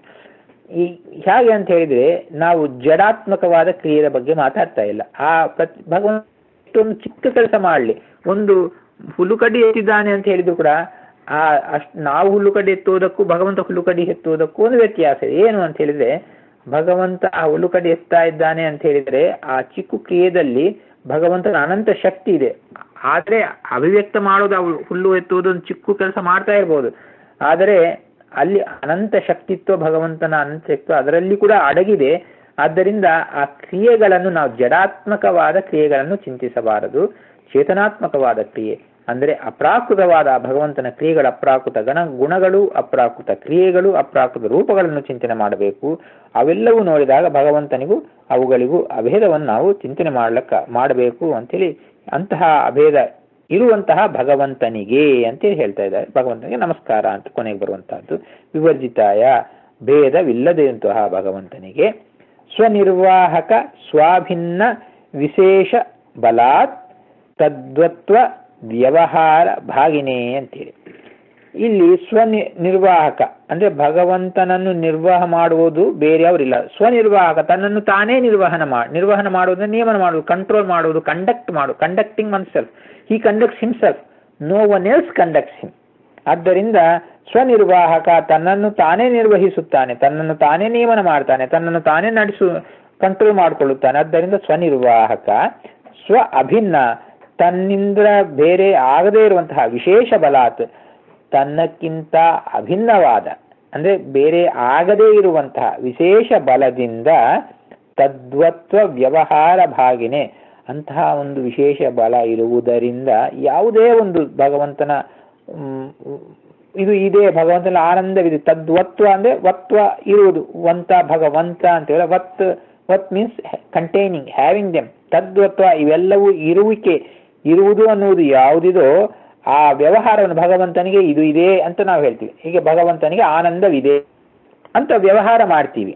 ಆದರೆ ಆ ವ್ಯವಹಾರ ಮಾಡಿದಾಗ ಭಗವಂತನಿಗೂ ಭಗವಂತನ ಆನಂದನಿಗೂ ಅಭೇದ. ಭಗವಂತನಿಗೆ ಆನಂದವಿದೆ, ಭಗವಂತನೇ ಆನಂದ, ಎರಡು ಒಂದೇ. ಸೊ ಎರಡನ್ನೂ ಕೂಡ ನಾವು ಒಟ್ಟಿಗೆ ಸೊ ಭಗವಂತನಿಗೆ ಆನಂದವಿದೆ ಅಂತ ವ್ಯವಹಾರ ಮಾಡ್ತೀವಿ. ಯಾಕಂದ್ರೆ ಹಾಗೆ ಮಾಡದೇ ಇದ್ದರೆ ನಮಗೆ ಕಾನ್ಸೆಪ್ಟ್ ಅರ್ಥ ಆಗೋದಿಲ್ಲ. ಭಗವಂತನೇ ಆನಂದ ನಿಜ, ಅದನ್ನು ಅರ್ಥ ಮಾಡಿಕೊಂಡ ಮೇಲೆ ಭಗವಂತನಿಗೂ ಅನಂತವಾದ ಆನಂದವಿದೆ ಅಂತ ವ್ಯವಹಾರ ಮಾಡ್ತೀವಿ. ಅದು for the sake of convenience. ಎಲ್ಲಿ ಭೇದವಿಲ್ಲವೋ ಅಲ್ಲಿ ಭೇದ ವ್ಯವಹಾರ. ಇದು ಭಗವಂತನ ಒಂದು ವಿಶೇಷ. ಅದೇ ಅನ್ನೇ ಹೆಸರು ಈ ವ್ಯವಹಾರ.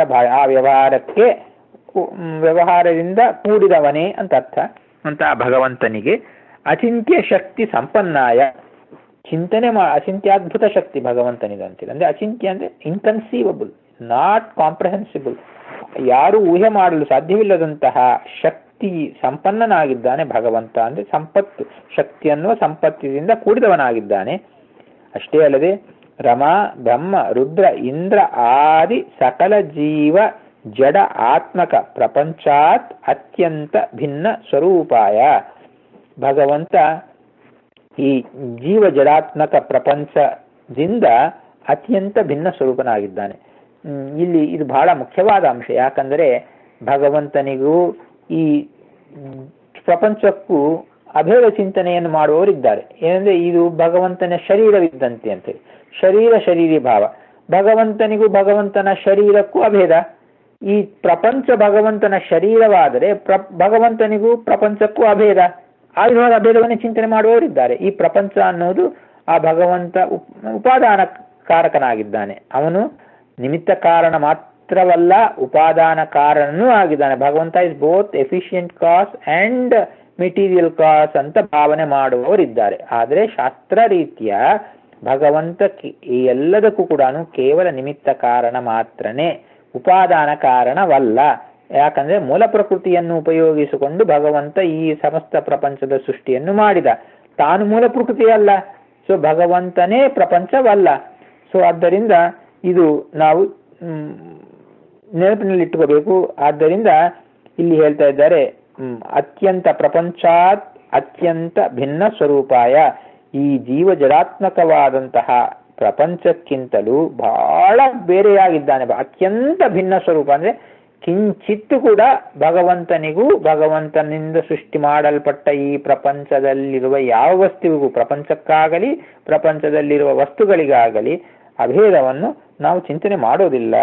ಅಭೇದ ಚಿಂತೆ ಮಾಡ್ಲಿಕ್ಕಿಲ್ಲ. ಯಾಕಂದ್ರೆ ಭಗವಂತನಿಗೂ ಭಗವಂತನ ರೂಪಗಳ ಅಭೇದ ಇರಬೇಕೇ ಹೊತ್ತು ಭಗವಂತನಿಗೂ ಪ್ರಪಂಚಕ್ಕೂ ಅಭೇದ ಚಿಂತನೆ ಮಾಡಲೇಬಾರದು. ಸೊ ಭಗವಂತ ಬೇರೆ, ಈ ಪ್ರಪಂಚಕ್ಕೂ ಬೇರೆ ಅಂತೇಳಿ ನಾವು ಅದಕ್ಕೆ ಅದು ಹೇಳ್ತಾ ಇದ್ದಾರೆ. ಚಿದಾತ್ಮಕ ಪ್ರಪಂಚಾತ್ ಅತ್ಯಂತ ಭಿನ್ನ ಸ್ವರೂಪಾಯ ಪಂಚಭೇದ ಭಿನ್ನ ಶ್ರೀ ರುದ್ರ ಪ್ರಭೃತಿ ಸಕಲ ಸುರಾಸುರ ನರಾತ್ಮಕಸ್ಯ ಪ್ರಪಂಚಸ್ಯ ಯಥಾಯೋಗ್ಯಂ ಸೃಷ್ಟಿ ಸ್ಥಿತಿ ಸಂಹಾರ ನಿಯಮನ ಜ್ಞಾನ ಅಜ್ಞಾನ ಬಂಧ ಮೋಕ್ಷ ಪ್ರದಾತ್ರೆ.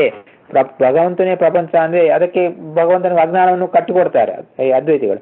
ಭಗವಂತ ಈ ಪ್ರಪಂಚದಲ್ಲಿ ಅಜ್ಞಾನವಿದೆ, ಭಗವಂತನೇ ಪ್ರಪಂಚ, ಅದೇ ಭಗವಂತನಿಗೂ ಅಜ್ಞಾನವಿದೆ. ಆದ್ದರಿಂದ ಭಗವಂತ ಮನುಷ್ಯನಾಗಿ ಬಂದ. ಯಾಕಂದ್ರೆ ಅಜ್ಞಾನ, ನಾನೇ ದೇವರು ಅಂತ ಗೊತ್ತಿಲ್ಲ. ಈಗ ನಾವೆಲ್ಲರೂ ಭಗವಂತರೇ, we are non different from ಪರಮಾತ್ಮ, but we don't know that we are ಪರಮಾತ್ಮ ಬಿಕಾಸ್ ನಮ್ಮನ್ನು ಅಜ್ಞಾನ ಸುತ್ತಿ ಹಾಕೊಂಡಿದೆ. ಹೀಗೆ ಬಹಳ ಜನ ತಪ್ಪು ತಿಳುವಳಿಕೆ ಇದೆ. ಆದ್ದರಿಂದ ಹೇಳ್ತಾ ಇದ್ದಾರೆ, ಭಗವಂತ ಪ್ರಪಂಚಕ್ಕಿಂತ ಭೇದ ಇರುವವನು ಮಾತ್ರವಲ್ಲ, ಆ ಭೇದವನ್ನು ನಾವು ಶಾಸ್ತ್ರ ರೀತಿಯ ಕೂಡ ಇನ್ನು ಚೆನ್ನಾಗಿ ನಾವು ನೋಡಬಹುದು. ಹೇಗೆ ಅಂತ ಹೇಳಿದ್ರೆ, ಭಗವಂತ ಯಥಾಯೋಗ್ಯಂ ಸೃಷ್ಟಿ, ಈ ಪ್ರಪಂಚ ಲಕ್ಷ್ಮೀ ಬ್ರಹ್ಮ ರುದ್ರ ಮುಂತಾದವ ಸಕಲ ದೇವತೆಗಳು, ಅಸುರರು, ನರರು, ಮನುಷ್ಯರು ಅವರೆಲ್ಲರಿಂದಲೂ ಕೂಡಿಕೊಂಡಿರುವಂತಹ ಈ ಪ್ರಪಂಚಕ್ಕೆ, ಈ ಪ್ರಪಂಚವನ್ನು ಯಥಾಯೋಗ್ಯಂ ಅಂತ ಹೇಳಿದ್ರೆ ಅವರವರ ಯೋಗ್ಯತೆಗೆ ತಕ್ಕಂತೆ ಭಗವಂತ ಸೃಷ್ಟಿ ಮಾಡ್ತಾ ಇದ್ದಾನೆ. ಸೃಷ್ಟಿ ಸ್ಥಿತಿ ಅಂದ್ರೆ ಎಲ್ಲರನ್ನು ಒಂದೇ ರೀತಿ ಸೃಷ್ಟಿ ಮಾಡೋದಿಲ್ಲ ಭಗವಂತ. ಅವರವರ ಯೋಗ್ಯತೆಗೆ ತಕ್ಕಂತೆ ಸೃಷ್ಟಿಯನ್ನು, ಸ್ಥಿತಿಯನ್ನು, ಸಂಹಾರವನ್ನು, ನಿಯಮವನ್ನು, ಜ್ಞಾನವನ್ನು, ಅಜ್ಞಾನವನ್ನು, ವರವನ್ನು, ಮೋಕ್ಷವನ್ನು ಕೊಡ್ತಾನೆ ಭಗವಂತ ಯಥಾಯೋಗ್ಯ. ಅವರವರ ಯೋಗ್ಯತೆ ಕೊಡ್ತಾನೆ. ಎಲ್ಲರಿಗೂ ಒಂದೇ ರೀತಿ ಮೋಕ್ಷವಿಲ್ಲ, ಎಲ್ಲರಿಗೂ ಒಂದೇ ರೀತಿಯಾದಂತಹ ಸ್ಥಿತಿ ಇಲ್ಲ, ಒಂದೇ ರೀತಿಯಾದ ಜ್ಞಾನವೂ ಇಲ್ಲ, ಒಂದೇ ರೀತಿಯಾದ ನಿಯಮನವೂ ಇಲ್ಲ. ಎಲ್ಲರಿಗೂ ಬೇರೆ ಬೇರೆಯಾಗಿ ಮಾಡ್ತಾನೆ ಭಗವಂತ ಅಂತ ಹೇಳಿ ಹೇಳ್ತಾ ಇದ್ದಾರೆ. ಅಜ್ಞಾನ ಮೋಕ್ಷ ಆದ್ರೆ ಅಷ್ಟೇ ಅಲ್ಲದೆ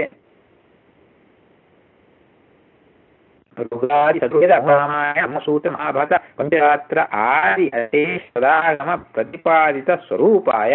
ಭಗವಂತನ ಸ್ವರೂಪ ಎಂಥದ್ದು ಅಂತ ಹೇಳಿದರೆ ಋಗ್ವೇದ ಮುಂತಾದಂತಹ ಋಗ್ವೇದ, ಯಜುರ್ವೇದ, ಸಾಮವೇದ, ಅಥರ್ವವೇದ ಹೀಗೆ 4 ವೇದಗಳಿಗೆ ಅಷ್ಟಲ್ಲದೆ ಮೂಲ ರಾಮಾಯಣವು, ಬ್ರಹ್ಮಸೂತ್ರಗಳು, ಮಹಾಭಾರತವು, ಪಂಚರಾತ್ರ ಆಗಮಗಳು ಮುಂತಾದಂತಹ ಅಶೇಷವಾದ ಆಗಮಗಳಿಂದ ಪ್ರತಿಪಾದಿಸಲ್ಪಟ್ಟಂತಹ ಸ್ವರೂಪವುಳ್ಳವನ್ನೇ ಉಳ್ಳ ಪರಮಾತ್ಮನಿಗೆ ನಮಸ್ಕಾರ ಅಂತ ಹೇಳ್ತಾ ಇದ್ದಾರೆ. ಸೊ ಪ್ರತಿಪಾದಿತ ಸ್ವರೂಪಾಯ. ಅದಾದ ಮೇಲೆ ಅನಾದ್ಯನಂತ ಕಾಲೇಪಿ ಸ್ವರೂಪ ದೇಹಾಂತರ್ ಬಾಹ್ಯ ದೇಹಾಂತಸ್ಥಿತ್ವ ಸತ್ತಾ ಪ್ರತೀತಿ ಪ್ರವೃತ್ತಿಯಾದಿ ಪ್ರದಾಯ. ಭಗವಂತ ಈ ಸಮಸ್ತ ಜಗತ್ತಿನ ಸೃಷ್ಟಿ ಸಂಹಾರಾದಿಗಳು ಮಾಡ್ತಾ ಇದ್ದಾನೆ ಅಂತ ಹೇಳಿದ್ರೆ ಭಗವಂತನಿಗಿಂತ ಇವು ಬೇರೆ ಅಂತಲೂ ಅದರಿಂದಲೂ ಗೊತ್ತಾಗುತ್ತೆ ನಮಗೆ. ಇವೆಲ್ಲ ಸೃಷ್ಟಿ ಮಾಡ್ತಾನೆ ತಾನಾಗದೆ ಭಗವಂತ ಇವುಗಳ ಸೃಷ್ಟಿ ಮಾಡುವುದು, ಸ್ಥಿತಿ ಮಾಡುವುದು, ಇದರಲ್ಲಿ ಅಜ್ಞಾನವು ಸೃಷ್ಟಿ ಸ್ಥಿತಿ ಸಂಹಾರ ನಿಯಮನ ಜ್ಞಾನ ಅಜ್ಞಾನ ಅಂತ ಹೇಳಿ ಬಂದ ಮೋಕ್ಷ ಇವೆಲ್ಲವೂ ಇದೆ ಅಂತ ಹೇಳುವುದರ ಮೂಲಕವಾಗಿ ಪ್ರಪಂಚದಲ್ಲಿರುವ ಜೀವರಾಶಿಗಳಿಗೆ ಇದೆ ಅಂತ ಹೇಳಿದ್ರೆ ಭಗವಂತ ಬೇರೆ, ಅವೆಲ್ಲವೂ ಬೇರೆ. ಹೀಗೆ ಅನಾದಿ ಕಾಲದಿಂದ ಅನಂತ ಕಾಲದವರೆಗೂ ಕೂಡ ಸ್ವರೂಪ ದೇಹ ಅಂತಹ ಬಾಹ್ಯ ದೇಹ ಅಂತಶ್ಚ ಪ್ರತಿಯೊಬ್ಬ ಜೀವನಿಗೂ ಸ್ವರೂಪ ದೇಹವೂ ಇದೆ, ಬಾಹ್ಯ ದೇಹವೂ ಇದೆ. ಅಂದ್ರೆ ಈ ಸಂಸಾರಾವಸ್ಥೆ ಇರುವಾಗ, ಹೀಗೆ ಇರುವಾಗ ಆ ಸ್ವರೂಪ ದೇಹ ಅಂದ್ರೆ ಆ ಬಾಹ್ಯ ದೇಹ ಇವು ಎರಡರ ಒಳಗೂ ಕೂಡ ಅಂತಹ ಅಸ್ತಿತ್ವ ಅದರ ಒಳಗೆ ನಿಂತು, ಅಂದ್ರೆ ಭಗವಂತ ನಮ್ಮ ಸ್ವರೂಪ ದೇಹದಲ್ಲಿ, ಸ್ವರೂಪ ಹೃದಯ ಕಮಲದಲ್ಲಿ ಇದ್ದಾನೆ ಭಗವಂತ. ಅಷ್ಟೇ ಅಲ್ಲದೆ ಈ ಸ್ವರೂಪ ದೇಹದ ಮೇಲಿರುವ ಲಿಂಗ ದೇಹ ಅದರಲ್ಲಿಯೂ ಭಗವಂತ ಇದ್ದಾನೆ. ಆ ಲಿಂಗ ದೇಹದ ಮೇಲಿರುವ ಅನಿರುದ್ಧ ದೇಹ ಅದರಲ್ಲಿಯೂ ಭಗವಂತ ಇದ್ದಾನೆ. ಅದರ ಮೇಲಿರುವ ಸ್ಥೂಲ ದೇಹ ಅದರ ಒಳಗೂ ಭಗವಂತ ಇದ್ದಾನೆ. ಆ ಎಲ್ಲದರ ಒಳಗೂ ಭಗವಂತ ಇದ್ದವನಾಗಿ ಸ್ಥಿತ್ವ ಸತ್ತ ಪ್ರತೀತಿ ಪ್ರವೃತ್ತಿ ಆದಿ ಪ್ರದಾಯ, ಎಲ್ಲ ವಸ್ತುಗಳಿಗೂ, ಜಡ ಚೇತನ ವಸ್ತುಗಳಿಗೂ ಅವನು ಏನು ಮಾಡ್ತಾ ಇದ್ದಾನೆ? ಸತ್ತ ಕೊಡ್ತಾನೆ, ಪ್ರತೀತಿ ಕೊಡ್ತಾನೆ, ಪ್ರವೃತ್ತಿ ಕೊಡ್ತಾನೆ, ಮುಂತಾದೆಲ್ಲ ಕೊಡ್ತಾನೆ. ಸತ್ತ ಅಂದ್ರೆ ಏನು? ಪ್ರತೀತಿ ಅಂದ್ರೆ ಏನು? ಪ್ರವೃತ್ತಿ ಅಂದ್ರೆ ಏನು? ಅವುಗಳನ್ನು ಕೊಡುವುದಂದ್ರೆ ಏನು ಅಂತ ಪ್ರಶ್ನೆಗಳು ಬರುತ್ತೆ. ಸತ್ತ ಮೀನ್ಸ್ ಎಕ್ಸಿಸ್ಟೆನ್ಸ್. ಯಾವುದಾದ್ರೂ ಅದ್ರ ಸತ್ತ ಇದೆ ಅಂದ್ರೆ ಇಟ್ ಎಕ್ಸಿಸ್ಟ್. ಸೊ ಆದ್ದರಿಂದ ಸತ್ತ ಕೊಡ್ತಾನೆ, ಎಕ್ಸಿಸ್ಟೆನ್ಸ್ ಅನ್ನು ಕೊಡ್ತಾನೆ ಭಗವಂತ. ಇವನ್ ನಿತ್ಯವಾಗಿ ಇರುವ ಅನಾದಿ ನಿತ್ಯವಾದ ವಸ್ತುಗಳಿಗೂ ಕೂಡ ಸ್ಥಿತಿತ್ವವನ್ನು ಭಗವಂತ ಕೊಟ್ಟೆ ಕೊಡ್ತಾನೆ. ಅವುಗಳಿಗೆ ಸ್ಥಿತಿತ್ವ ಭಗವಂತ ಕೊಟ್ಟರೆ ಇದೆ, ಕೊಡದಿದ್ದರೆ ಇಲ್ಲ. ಸೊ ಆದ್ದರಿಂದ ಇಲ್ಲಿ ಹೇಳ್ತಾ ಇದ್ದಾರೆ ಸತ್ತ ಪ್ರತೀತಿ ಪ್ರವೃತ್ತಿ ಆದಿ ಪ್ರದಾಯ. ಸೊ ಎಲ್ಲದಕ್ಕೂ ಸತ್ತ ಎಕ್ಸಿಸ್ಟೆನ್ಸ್ ಕೊಡುವುದು. ಅದಾದ್ಮೇಲೆ ಪ್ರತೀತಿ, ಪ್ರತೀತಿ ಪ್ರವೃತ್ತಿ. ಪ್ರತೀತಿ ಅಂದ್ರೆ ಏನು? ಪ್ರತೀತಿ ಅಂತ ಹೇಳಿದ್ರೆ insight or comprehension or apprehension, ಅದರ ಬಗ್ಗೆ ತಿಳುವಳಿಕೆ ಅಂತೀವಲ್ಲ, knowability, knowing about it. So ಪ್ರತೀತಿ, ಸೊ ಎಲ್ಲ ವಸ್ತುಗಳಿಗೂ ಪ್ರತೀತಿಯನ್ನು ಕೊಡ್ತಾನೆ ಭಗವಂತ ಅಂತೇಳಿ. ಈ ಪ್ರತೀತಿ ಅನ್ನೋದು ಬಹಳ ಸ್ವಲ್ಪ ಕಷ್ಟವಾದ ಕಾನ್ಸೆಪ್ಟ್. ಪ್ರತೀತಿ ಅಂತ ಹೇಳಿದ್ರೆ ಅದರ ಬಗ್ಗೆ ತಿಳುವಳಿಕೆ ಇರಬೇಕು. ಸೊ ಆ ವಸ್ತುವೇ ಇರಬೇಕಂತ ಇಲ್ಲ. ಉದಾಹರಣೆಗೆ ಮೊಲದ ಕೊಂಬು, ದ ಹೇರ್ಸ್ ಹಾರ್ನ್ ಅಂತೀವಲ್ವ, ಅದಾಗಲಿ, ಗಗನ ಪುಷ್ಪ, the flower of the sky ಅಂತೇಳಿ, ಹೀಗೆ ಯಾವ ವಸ್ತುಗಳಿಗೂ ಈ ಅಂದ್ರೆ ಇಲ್ಲದ ವಸ್ತುಗಳು, ನಾನ್ ಎಕ್ಸಿಸ್ಟೆನ್ಸ್, ಅವುಗಳಿಗೂ ಪ್ರತೀತಿ ಇದೆ ಅಂತ ಹೇಳಿ. ಅಂದ್ರೆ ಮೊಲದ ಹೇರ್ಸ್ ಹಾರ್ನ್, ಅದಕ್ಕೆ ಪ್ರತೀತಿ ಇದೆ. ಬಹಳ ಮಂದಿ ಬಂದು ಗೊಂದಲಕ್ಕಾಗ ಅದಕ್ಕೆ ಪ್ರತೀತಿ ಇಲ್ಲ. ಆಚಾರ್ಯರು ಬಂದು ಸ್ಪಷ್ಟಗೊಳಿಸುತ್ತಾರೆ, ಪ್ರತೀತಿ ಇದಪ್ಪ, ಪ್ರತೀತಿ ಇಲ್ಲದಿದ್ದರೆ ಮೊಲದ ಕೊಂಬು, ಹೇರ್ಸ್ ಹಾರ್ನ್ ಅನ್ನೋದು ಗೊತ್ತಾಗಿರಬೇಕು ನಿಮ್ಗೆ ಏನು ಅಂತೇಳಿ. ಈ ವಸ್ತುವಿಲ್ಲ, ಅಂತ ವಸ್ತುವಿಲ್ಲ, ಆದ್ರೆ ಅದು ಏನು ಅದರ ಕಾನ್ಸೆಪ್ಟ್ ಇರಬೇಕು. ಕಾನ್ಸೆಪ್ಟ್ ಇದ್ರೆ ಮಾತ್ರ ಅದು ಇಲ್ಲ ಅಂತ ಹೇಳಕ್ಕಾಗತ್ತೆ. ಈಗ ಮೊಲದ ಕೊಂಬು ನಾನ್ existent, hairs horn doesn't exist ಅಂತ ಹೇಳ್ತೀವಿ. ಹೇರ್ಸ್ ಹಾರ್ನ್ ಅಂದ್ರೆ ಕಾನ್ಸೆಪ್ಚುವಲಿ ನಮಗೊಂದಿದೆ, ನಿಜವಾಗಿ ಹೇರ್ಸ್ ಹಾರ್ನ್ ಇಲ್ಲ, ಆದ್ರೆ ಕಾನ್ಸೆಪ್ಟ್ ಇದೆ ನೋಡ್ರಿ. ಆ ಕಾನ್ಸೆಪ್ಟ್ ಮೂಲಕವಾಗಿ ಹೇರ್ಸ್ ಹಾರ್ನ್ ಡಸಂಟ್ ಎಕ್ಸಿಸ್ಟ್ ಅಂತ ನಾವು ಹೇಳಬಹುದು. ಸೊ ಆದ್ದರಿಂದ ಪ್ರತೀತಿ ನಾನ್ ಎಕ್ಸಿಸ್ಟೆನ್ಸ್ ಆಬ್ಜೆಕ್ಟ್ಸ್ಗೂ ಇದೆ. ಬಿಕಾಸ್ ಅದು ನಾನ್ ಎಕ್ಸಿಸ್ಟೆಂಟ್ ಅಂತ ಹೇಳಬೇಕಂದರೆ ಪ್ರತೀತಿ ಇರಬೇಕು, ಇಲ್ಲದೆ ಅದು ನಾನ್ ಎಕ್ಸಿಸ್ಟೆಂಟ್ ಅಂತ ಹೇಳಕ್ಕಾಗಲ್ಲ. ಉದಾಹರಣೆಗೆ ಕಳಮುಳಬಳ ಅನ್ನೋದು ಯಾವುದೋ ಒಂದು make a some sound, such an object does it exist or not ಅಂತ ಯಾರನ್ನು ಕೇಳಿದರೆ ದ ಪರ್ಸನ್ ಇದೆ ವಾಟ್ ಡು ಮೀನ್ ಕವಳ ಅಂತ ಏನೋ ಹೇಳಿದೆಯಲ್ಲ, ವಾಟ್ ಡಸ್ ಇಟ್ ಮೀನ್ ಅಂತ. ಆದ್ರೆ ಅದು ಅವನಿಗೆ ಅರ್ಥವಾದ್ರೆ ಇದೋ ಇಲ್ಲವೋ ಹೇಳ್ಬೋದು. ನಾವು ಮೊಲದ ಕೊಂಬು ಇಲ್ಲ ಅಂತ ಹೇಳೋದಕ್ಕೆ ಯಾಕೆ? ಮೊಲದ ಕೊಂಬು ಅನ್ನೋ ಕಾನ್ಸೆಪ್ಟ್ ಇದೆ, ಆದ್ದರಿಂದ ಅಂತಹ concept is impossible to exist. So ಮೊಲದ ಕೊಂಬು ಅನ್ನೋದು ಇರೋದಿಲ್ಲ, ಆದ್ದರಿಂದ ಮೊಲದ ಕೊಂಬು ಇಸ್ ನಾನ್ ಎಕ್ಸಿಸ್ಟೆನ್ಸ್ ಅಂತ ಹೇಳ್ತೀವಿ. ಸೊ ಮೊಲದ ಕೊಂಬು ಈಸ್ ಬಟ್ ಸ್ಟಿಲ್ ಅದಕ್ಕೆ ಪ್ರತೀತಿ ಇದೆ, ಸತ್ತ ಇಲ್ಲ, ಇಟ್ ಡಸಂಟ್ ಎಕ್ಸಿಸ್ಟ್, ಬಟ್ ಪ್ರತೀತಿ ಇದೆ, ತಿಳುವಳಿಕೆ ಅದರ ಬಗ್ಗೆ ನಾವು ತಿಳ್ಕೋಬಹುದು. ಅಂದ್ರೆ ವಾಟ್ ಈಸ್ ದಟ್ ಅಂತ ನಾವು ಇವು ಊಹೆ ಮಾಡ್ಬೋದು, ಡಸಂಟ್ ಎಕ್ಸಿಸ್ಟ್. ಸೊ ಸತ್ತ ಪ್ರತೀತಿ ಪ್ರವೃತ್ತಿ. ಪ್ರವೃತ್ತಿ ಅಂತ ಹೇಳಿದರೆ ಬಿಹೇವಿಯರ್ ಅಂತೀವಲ್ಲ, ಸತ್ತ ಇದೆ, ಪ್ರವೃತ್ತಿ ಕೊಡ್ತಾನೆ ಭಗವಂತ, ಪ್ರವೃತ್ತಿಯನ್ನು ಕೂಡ ಕೊಡ್ತಾನೆ. ವಿ ಆಕ್ಟ್, ಪ್ರವೃತ್ತಿ ಮಾಡುವುದಂದ್ರೆ ಆಕ್ಷನ್, ಇಂಡಲ್ಜಿಂಗ್ ಇನ್ ಅನ್ ಆಕ್ಷನ್. ಆ ಪ್ರವೃತ್ತಿಯನ್ನು ಕೂಡ ಭಗವಂತ ಕೊಟ್ಟರೆ ಇದೆ, ಕೊಡದಿದ್ದರೆ ಇಲ್ಲ. ಆದ್ದರಿಂದ ಸತ್ತ ಪ್ರತೀತಿ ಪ್ರವೃತ್ತಿ ಪ್ರದಾಯ, ಆದಿ ಅಂತ ಅಂದ್ರೆ not only all this things but so many other things also, ಅವೆಲ್ಲವನ್ನು ಕೊಡುವವನಾಗಿದ್ದಾನೆ. ಸತ್ತ ಪ್ರತೀತಿ ಪ್ರವೃತ್ತಿ ಆದಿ ಪ್ರದಾಯ ಮುಂತಾದ್ದು ಕೊಡುವವನೇ. ಸರ್ವಸ್ವಾಮಿನೇ, ಎಲ್ಲರಿಗೂ ಒಡೆಯನಾದವನೇ, ಸರ್ವಸ್ವಾಮಿನೇ ಅಂತೇಳಿ. ಈ ಭಗವಂತ ಸ್ವಾಮಿ ಅಂತ ಹೇಳಿದರೆ, ಸರ್ವಸ್ವಾಮಿ ಎಲ್ಲದಕ್ಕೂ ಒಡೆಯನಾಗಿದ್ದಾನೆ ಅಂತ ಹೇಳಿದ್ರೆ ಭಗವಂತನಿಗಿಂತ ಮೇಲಿರೋರು ಯಾರಿಲ್ಲ, ಎಲ್ಲರೂ ಭಗವಂತನ ಅಧೀನದಲ್ಲಿದ್ದಾರೆ ಅನ್ನೋದು ಸರ್ವಸ್ವಾಮಿ. ಅದಾದ ಮೇಲೆ ಗುರುಷು ಸ್ಥಿತ್ವ ತದ್ವಾರ ಜ್ಞಾನೋಪದೇಷ್ಟ್ರೆ. ನಮಗೆ ನಮ್ಮ ಗುರುಗಳು ಹೇಳಿಕೊಡ್ತಾರೆ, ಅವ್ರಿಗೆ ಅವ್ರ ಗುರುಗಳು ಹೇಳಿಕೊಟ್ಟಿದ್ದಾರೆ. ಆದರೆ ಗುರುಗಳು ಹೇಳಿಕೊಟ್ಟಿದ್ದಾರೆ ಅಂತ ಹೇಳಿದ್ರೆ ಅವರ ಒಳಗೆ ನಿಂತು ಭಗವಂತ ಹೇಳ್ತಾ ಇದ್ದಾನೆ. ಗುರುಗಳಾದವರು ಕೂಡ ಸ್ವಾತಂತ್ರ್ಯ ಅವರಿಗೂ ಇಲ್ಲ, ಅವರಿಗೆ ತೋಚಬೇಕು, ಹೊಳಿಬೇಕು. ಆದ್ದರಿಂದ ಗುರುಗಳು ಯಾವುದಾದ್ರೂ ಹೇಳ್ತಾ ಇದ್ದಾರೆ ಅಂತ ಹೇಳಿದ್ರೆ ಅವರಲ್ಲಿ ಭಗವಂತ ವಿಶೇಷವಾಗಿ ನಿಂತು ಅವರನ್ನು ಅನುಗ್ರಹ ಮಾಡಿ ಅವರ ಮುಖತಃ ಹೇಳಿಸ್ಕೊಡ್ತಾ ಇದ್ದಾನೆ ಭಗವಾನ್. ಹಿ ಈಸ್ ಮೇಕಿಂಗ್ ದೆಮ್ ಸೇ, ಮಾಡಿಸುವ ಅಂತೀವಲ್ವ, ಹೀಗೆ ಮಾಡಿಸುತ್ತಾ ಇದ್ದಾನೆ. ಆದ್ದರಿಂದ ಭಗವಂತ ಹಾಗೆ ಮಾಡ್ತಾ ಇದ್ದಾನೆ ಅಂತ ಹೇಳಿ. ಸೊ ಗುರುಶುಸ್ಥಿತ್ವ ತದ್ವಾರ ಜ್ಞಾನೋಪದಿಷ್ಟೆ, ಗುರುಗಳಲ್ಲಿ ಇದ್ದವನಾಗಿ ಅವರ ಮೂಲಕವಾಗಿ ಜ್ಞಾನವನ್ನು ಉಪದೇಶ ಮಾಡುವವನೇ ನಿನಗೆ ನಮಸ್ಕಾರ ಅಂಥೇಳಿ ವೇದವ್ಯಾಸ ಹೇಳ್ತಾ ಇದ್ದಾರೆ. ಅದಾದ ಮೇಲೆ ಇಲ್ಲಿ ಒಂದು ಸುಂದರವಾದ ಒಂದು ಕಾನ್ಸೆಪ್ಟ್ ಬಹಳದನ್ನು ಕೇಳಿರ್ಬೋದು. ಭಕ್ತಿ ವಿಷಯನಾಗಿದ್ದಾನೆ ಭಗವಂತ ಅಂತೇಳಿ. ಆ ಭಕ್ತಿ ಎಂಥದ್ದು ಅನ್ನೋದನ್ನು ಹೇಳ್ತಾ ಇದ್ದಾರೆ.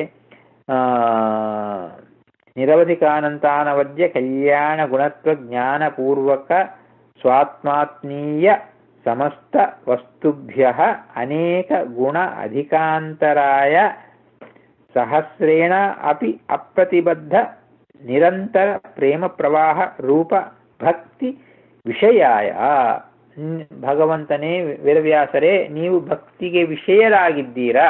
ದಟ್ ಮೀನ್ಸ್ ಭಕ್ತಿಯನ್ನು ಮಾಡಬೇಕು ಭಗವಂತನಲ್ಲಿ ಅಂದರೆ ಹೇಗೆ ಮಾಡಬೇಕು ಅನ್ನುವುದು ನಮಗೆ ಸ್ಫುರಣೆಗೆ ಬರುವಂತೆ ಮಾಡುವಂತಹ ಭಗವಂತ ನೀನಾಗಿದ್ದೆ, ಆದ್ದರಿಂದ ನೀನು ಭಕ್ತಿ ವಿಷಯನಾಗಿದ್ದೆ. That means you are the subject of the devotion. So ಆ ಭಕ್ತಿ ಎಂತದ್ದು ಅಂತ ಹೇಳಿದರೆ, ಮಹಾಭಾರತ ತಾತ್ಪರ್ಯ ನಿರ್ಣಯದಲ್ಲಿ ಆಚಾರ್ಯರು ಭಕ್ತಿಯನ್ನು ನಿರ್ವಚನ ಮಾಡ್ತಾ ಇದ್ದಾರೆ. ಭಕ್ತಿ ಅಂದರೆ ಭಕ್ತಿರ್ನಾಮ ಮಾಹಾತ್ಮ್ಯ ಜ್ಞಾನಪೂರ್ವಕ ಸುದೃಢ ಸರ್ವತೋಧಿಕ ಸ್ನೇಹೋ ಭಕ್ತಿ ರೀತಿ ಪ್ರೋಕ್ತ ಅಂಥೇಳಿ ಸಂಕ್ಷೇಪವಾದ ಬ್ರೀಫ್ ಡೆಫಿನಿಷನ್ ಆಚಾರ್ಯರು ಕೊಟ್ಟಿದ್ದಾರೆ ಮಹಾಭಾರತ ತಾತ್ಪರ್ಯ ನಿರ್ಣಯದಲ್ಲಿ. ಆದರೆ ಅಲ್ಲಿ ಟೀಕಾರಾಯರು ಬಂದು ನ್ಯಾಯಸುಧೆಯಲ್ಲಿ ಅದರ ವಿಸ್ತಾರ ಎಲಾಬರೇಟ್ ಮಾಡಿದ್ದಾರೆ. ಆಚಾರ್ಯರು ಹೇಳಿದಂತಹ ಯಾವ ಡೆಫಿನೇಷನ್ ಭಕ್ತಿಗೆ ಇದೋ ಅದನ್ನು ಇನ್ನೂ ವಿಸ್ತಾರ ಮಾಡಿ ಹೇಳ್ತಾ ಇದ್ದಾರೆ. ಆಚಾರ್ಯ ಹೇಳಿದಂತಹ ಮಹಾತ್ಮ್ಯ ಜ್ಞಾನಪೂರ್ವಕ ಅಂದರೆ ನಿಜವಾಗಿ ಏನು, ವಾಟ್ ಇಸ್ ಮಹಾತ್ಮ್ಯ ಜ್ಞಾನಪೂರ್ವಕ ಅಂದರೆ ಹೇಳ್ತಾ ಇದ್ದಾರೆ, ನಿರವಧಿಕ ಅನಂತ ಅನವದ್ಯ ಕಲ್ಯಾಣ ಗುಣತ್ವ ಜ್ಞಾನ ಪೂರ್ವಕ ಅಂಥೇಳಿ. ಭಗವಂತ ನಿರವಧಿಕ ಅತ್ಯಧಿಕವಾಗಿರುವಂತಹ ಹೈಲಿ ಲಾರ್ಜ್ ಅಮೌಂಟ್ ಆಫ್ ಅಂತೇಳಿ ನಿರವಧಿಕವಾದಂತಹ ಅನಂತವಾದಂತಹದ್ದು, ಎಂಡ್ಲೆಸ್. ಅನವದ್ಯ ಅಂದರೆ, ಅವಧ್ಯ ಅಂದರೆ ಬ್ಲೇಮ್ ವದ್ಯ ಅಂತೆ, ಅನವದ್ಯ ಅಂದರೆ ಪ್ರೈಸ್ ವದ್ಯ ಅಂತೇಳಿ, ಯಾವ ದೋಷಗಳು ಇಲ್ಲದೆ ಇರುವಂತಹದ್ದು ಅನವದ್ಯ, ದೋಷರಹಿತವಾಗಿ ಪ್ರಶಂಸಾ ಅರ್ಹವಾಗಿರುವಂತಹದ್ದು ಅಂಥ ಅನಂತ ಅನವದ್ಯ ಕಲ್ಯಾಣ ಗುಣತ್ವ ಜ್ಞಾನ. ಆ ಕಲ್ಯಾಣ ಗುಣತ್ವ ಜ್ಞಾನ, ಆ ಕಲ್ಯಾಣ ಗುಣಗಳು ಭಗವಂತನಲ್ಲಿವೆ ಅನ್ನುವಂತಹ ಜ್ಞಾನದಿಂದ ಕೂಡಿದವರಾಗಿ ಮಹಾತ್ಮ್ಯ ಜ್ಞಾನ ಅನ್ನೋದಕ್ಕೆ ಇಷ್ಟು ಒಂದು ಎಲಾಬರೇಷನ್ ಕೊಟ್ಟಿದ್ದಾರೆ ಟೀಕಾರ ಆಚಾರ್ಯ. ಮಹಾತ್ಮ್ಯ ಜ್ಞಾನ ಏನು? ಮಹಾತ್ಮ್ಯ ಜ್ಞಾನ ಅಂದರೆ ನಿರವಧಿಕಾನಂತ ಅನವದ್ಯ ಕಲ್ಯಾಣ ಗುಣತ್ವ ಜ್ಞಾನ ಅಂತೇಳಿ. ಸೊ ಅದರಿಂದ ಕೂಡಿದವನಾಗಿ ಇರುವಂತಹವನು ಅವನು ಭಕ್ತ. ಭಕ್ತಿ ಅಂದರೆ ಅದರಿಂದ ಕೂಡಿ ಇರಬೇಕು.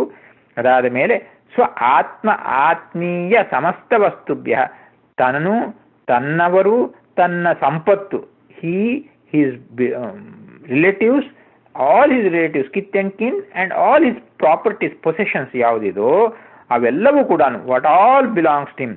ಸೊ ಅವೆಲ್ಲವೂ ಕೂಡ ಆತ್ಮೀಯ ಸಮಸ್ತ ಎಲ್ಲ ವಸ್ತುಗಳಿಗಿಂತಲೂ ಅನೇಕ ಗುಣ ಅಧಿಕ ಅಂತರಾಯ, ಅನೇಕ ಗುಣಗಳು, ಗುಣ times, multiple times, many times more than that, ಅಷ್ಟು ಅಂತರ ಭೇದ ಇರುವಂತಹ ಸಹಸ್ರೇಣ ಅಪಿ ಅಪ್ರತಿಬದ್ಧ ಅಂದರೆ ಅಂತರಾಯ ಸಹಸ್ರ. ಅಂತರಾಯ ಮೀನ್ಸ್ ಆಬ್ಸ್ಟಕಲ್. ಅಂತರಾಯ ಸಹಸ್ರ ಅಂದರೆ ಥೌಸಂಡ್ಸ್ ಆಫ್ ಆಬ್ಸ್ಟಕಲ್ಸ್. ಅವು ಬಂದರೂ ಕೂಡ ಪ್ರತಿಬಂಧನೆಯಾಗುವ ಅಂದರೆ the obstacles don't stop them. ಯಾವುದರಲ್ಲಿ ಭಕ್ತಿಯನ್ನು ನಿಲ್ಲಿಸುವ ಸಾಮರ್ಥ್ಯವಿಲ್ಲದಂತಹ ಆಬ್ಸ್ಟಕಲ್ಸ್. ಅವರು ಯಾವ ಆಬ್ಸ್ಟಕಲ್ ಬಂದರೂ ಕೂಡ ಪ್ರತಿಬಂಧಕ್ಕೆ ಒಳಗಾಗದೇ ಇರ್ತಾರೆ. ಅಂತಹ ಒಳಗಾಗದೇ ಇರುವಂತಹ ನಿರಂತರ ಪ್ರೇಮ ಪ್ರವಾಹ ಅಂದರೆ ಎಡಬಿಡದೇ ಇರುವಂತಹ, ಬ್ರೇಕ್ ಇಲ್ಲದೆ ಇರುವಂತಹ ಪ್ರೇಮ ಪ್ರವಾಹ ರೂಪ. ಆ ಪ್ರೇಮೆ ಭಕ್ತಿ, ಭಗವಂತನ ಮೇಲೆ ಪ್ರೇಮೆ ಭಕ್ತಿ ಅನ್ನುವುದು ಪ್ರವಾಹ ರೂಪದಲ್ಲಿ ಲೈಕ್ ಫ್ಲಡ್ ಬಂದು ಸೇರುತ್ತೆ. ಅಂತಹ ಯಾವ ವಸ್ತುವು ಇದೋ ಅದಕ್ಕೆ ಭಕ್ತಿ ಅಂತ ಕರೀತಾರೆ. ಅಂತಹ ಭಕ್ತಿಗೆ ವಿಷಯನಾದಂತಹ ಭಕ್ತಿ ಯಾರ ಮೇಲೆ ಮಾಡಬೇಕು? ಇಂತಹ ಭಕ್ತಿ ಭಗವಂತನಲ್ಲಿಯೇ ಮಾಡಬೇಕು. ಬೇರೆ ಯಾರಲ್ಲಿ ಕೂಡ ಇಂತಹ ಭಕ್ತಿ ಮಾಡಲಿಕ್ಕಿಲ್ಲ. ಎಲ್ಲರಲ್ಲಿಯೂ ಯಥಾಯೋಗ್ಯ ಭಕ್ತಿ ಮಾಡ್ತೀವಿ, ಆದರೆ ಅವರಲ್ಲಿ ಭಕ್ತಿ ಮಾಡುವುದಕ್ಕೆ ಕಾರಣ ಭಗವದ್ ಭಕ್ತರಾದ್ದರಿಂದ ಮೂಲದ ಭಕ್ತಿ ಭಗವಂತನಲ್ಲಿ, ಆ ಭಗವದ್ ಭಕ್ತರಾದ್ದರಿಂದ ಬೇರೆಯವರಲ್ಲಿ ಭಕ್ತಿ ಮಾಡ್ತೀವಿ. ಸೊ ಹಾಗೆ ಈ ವಿಧವಾಗಿ ಭಕ್ತಿ ಮಾಡಿದಾಗ ಹೇಳ್ತಾ ಇದ್ವಿ. ಸೊ ಭಕ್ತಿ ವಿಷಯ, ಆ ಭಕ್ತಿಗೆ ವಿಷಯನ ಅಂತ ಭಗವಂತನೇ. ಅನಂತ ವೇದೋಕ್ತ ತದನುಕ್ತ ಭಾರತೋಕ್ತ ಪ್ರಕಾರೇಣ ಬ್ರಹ್ಮ ಉಪಾಸಿತ ಅನಂತ ಗುಣ ಅನಂತ ಕ್ರಿಯಾ ಅನಂತ ರೂಪಾಯ. ಭಗವಂತ ಎಂತವನು? ಅನಂತ ವೇದಗಳಲ್ಲಿ ಹೇಳಲ್ಪಟ್ಟಿರುವಂತಹ ವಿಷಯಗಳಿಗೆ, ಆ ರೂಪಗಳಿಂದ, ವೇದಗಳಲ್ಲಿ ಹೇಳಲ್ಪಟ್ಟಿರುವಂತಹ ರೂಪಗಳು ಉಳ್ಳವನಾಗಿದ್ದಾನೆ ಭಗವಂತ. ಅಷ್ಟೇ ಅಲ್ಲದೆ ತದನುಕ್ತ, ಆ ವೇದಗಳಲ್ಲಿ ಹೇಳದೇ ಇರುವಂತಹ ಭಾರತೋಕ್ತ, ಮಹಾಭಾರತದಲ್ಲಿ, ಅಂದ್ರೆ ಮಹಾಭಾರತದಲ್ಲಿ ವೇದಗಳಲ್ಲಿಯೂ ಹೇಳದೇ ಇರುವಂತಹ ಕೆಲವು ವಿಷಯಗಳನ್ನು ಹೇಳಿದ್ದಾರೆ. ಸೊ ಆ ವಿಷಯಗಳು ಭಗವಂತನಿಗೆ ಅನ್ವಯವಾಗತ್ತೆ. ಹೀಗೆ ಅನಂತ ವೇದಗಳಲ್ಲಿ ಹೇಳಲ್ಪಟ್ಟ, ಅಲ್ಲಿ ಹೇಳದೆ ಮಹಾಭಾರತದಲ್ಲಿ ಹೇಳಲ್ಪಟ್ಟಿರುವಂತಹ ಭಾರತೋಕ್ತ ಪ್ರಕಾರೇಣ ಬ್ರಹ್ಮ ಉಪಾಸಿತ ಅನಂತ ಗುಣ ಅನಂತ ಕ್ರಿಯಾ ಅನಂತ ರೂಪಾಯ. ಭಗವಂತೆಂತವನು ಅನಂತ ಗುಣಗಳು, ಅನಂತ ಕ್ರಿಯೆಗಳು, ಅನಂತ ರೂಪಗಳು ಉಳ್ಳವನಾಗಿದ್ದಾನೆ. ಅಂತಹ ಭಗವಂತನ ವೇದವ್ಯಾಸರಿಗೆ ನಮಸ್ಕಾರ ಅಂತ ಹೇಳ್ತಾ, ಕ್ರಿಯಾ ಸಾಮಾನ್ಯೇನ ಸರಸ್ವತ್ಯುಪಾನಂತ ರೂಪಾಯ. ಇಲ್ಲಿ ಒಂದು ವಿಷಯವನ್ನು ಹೇಳ್ತಾ ಇದ್ದಾರೆ. ಏನಂತ ಹೇಳಿದ್ರೆ, ಇಲ್ಲಿ ಬ್ರಹ್ಮದೇವರು ಹೇಳುವಾಗ ಅನಂತ ವೇದೋಕ್ತ ತದನುಕ್ತ ಭಾರತೋಕ್ತ ಪ್ರಕಾರೇಣ, ಆ ಪ್ರಕಾರವಾಗಿ ಬ್ರಹ್ಮದೇವರಿಂದ ಬ್ರಹ್ಮದೇವರು ಅಂತ ಹೇಳಿದ್ರೆ ಬ್ರಹ್ಮವಾಯುಗಳು, ಯಾಕಂದ್ರೆ ಪದವಿ ಪ್ರಯುಕ್ತ ಭೇದ ಅಷ್ಟೇ, ಯೋಗ್ಯತೆಯಲ್ಲಿ ಇಬ್ಬರು ಸಮಾನ. ಸೊ ಈ ವಿಧವಾಗಿ ಆ ಬ್ರಹ್ಮದೇವರಿಗೂ, ಆ ಬ್ರಹ್ಮದೇವರಿಂದಲೂ, ಆ ವಾಯುದೇವರಿಂದ, ಮುಖ್ಯ ಪ್ರಾಣದೇವರಿಂದಲೂ ಉಪಾಸಿಸಲ್ಪಟ್ಟಂತಹ ಅನಂತ ಗುಣ ಅನಂತ ಕ್ರಿಯೆ ಅನಂತ ರೂಪಾಯ. ಅಂದರೆ ಏಕಕಾಲದಲ್ಲಿ ಈ ಅನಂತ ಗುಣಗಳನ್ನು, ಅನಂತ ಕ್ರಿಯೆಗಳನ್ನು, ಅನಂತ ರೂಪಗಳನ್ನು ಚಿಂತನೆ ಮಾಡುವಂತಹ ಸಾಮರ್ಥ್ಯವುಳ್ಳವರಾಗಿದ್ದಾರೆ ಚತುರ್ಮುಖ ಬ್ರಹ್ಮ ಮುಖ್ಯ ಪ್ರಾಣರು. ಸೊ ಹೀಗೆ ಆ ಚತುರ್ಮುಖ ಮುಖ್ಯ ಪ್ರಾಣರ ಉಪಾಸನೆಗೆ ಯೋಗ್ಯನಾದಂತಹ, ಉಪಾಸಿತನಾದಂತಹ ರೂಪಗಳು ಉಳ್ಳಂತಹ ಭಗವಂತನೇ ಅಂತ, ಆ ಭಗವಂತನಿಗೆ ನಮಸ್ಕಾರ ಅಂತ ಹೇಳ್ತಾ ಇದ್ದಾರೆ. ಸೊ ಈ ವಿಧವಾಗಿ ಬ್ರಹ್ಮದೇವರ, ಮುಖ್ಯ ಪ್ರಾಣದೇವರು ಅನಂತ ಗುಣ ಕ್ರಿಯಾ ರೂಪಗಳನ್ನು ಏಕಕಾಲದಲ್ಲಿ ಆಯಾ ಕ್ರಿಯೆಗಳಲ್ಲಿರುವ ವಿಶೇಷವನ್ನು ಕೂಡ ಧ್ಯಾನ ಮಾಡ್ತಾ ಇರುವ ಸಾಮರ್ಥ್ಯವುಳ್ಳವರಾಗಿದ್ದಾರೆ. ಆದರೆ ಇವರೆಲ್ಲ ದೇವತೆಗಳು ಕೂಡ ಭಗವಂತನಿಗೂ, ಭಗವಂತನ ಈ ಗುಣಕ್ರಿಯಾದಿಗಳಿಗೂ ಅಭೇದವನ್ನು ನೋಡ್ತಾರೆ. ಆದರೆ ಕ್ರಿಯಾ ಸಾಮಾನ್ಯೇನ ಸರಸ್ವತ್ಯುಪಾಸಿತಾನಂತ ರೂಪಾಯ, ಸರಸ್ವತಿ ದೇವಿಯನ್ನು ತಗೊಂಡಾಗ ಆ ಕ್ರಿಯಾ ಸಾಮಾನ್ಯ ಅಂದ್ರೆ ಭಗವಂತನು ವಿರಾಟ್ ರೂಪದಲ್ಲಿ ಇದು ಇರ್ತಾನೆ, ವಿಶ್ವರೂಪದಲ್ಲಿ ಕೆಲವು ಕ್ರಿಯೆಗಳು ಮಾಡ್ತಾನೆ, ಕೆಲವು ಕ್ರಿಯೆಗಳು ಸುಮ್ಮನೆ ಅವತಾರ ಮಾಡಿದಾಗ ಇಲ್ಲಿಂದ ಅಲ್ಲಿ ಹೋಗುವುದು, ಅಂದ್ರೆ ಲೋಕದೃಷ್ಟಿಯಲ್ಲಿ ಅದು ಸುಮ್ಮನೆ ಇಲ್ಲಿಂದ ಭಗವಂತ ಅಲ್ಲಿ ಹೋದ, ಈ ಕ್ರಿಯೆಗಳು ಮಾಡ್ತಾನೆ. ಈ ಎಲ್ಲ ವಿಧವಾದ ಕ್ರಿಯೆಗಳಿಗೂ ಭಗವಂತನಿಗೆ ಅಭೇದ ಚಿಂತನೆಯನ್ನು ಮಾಡೋ ಸಾಮರ್ಥ್ಯ ಇದೆ ಇವರಿಗೆಲ್ಲರಿಗೂ.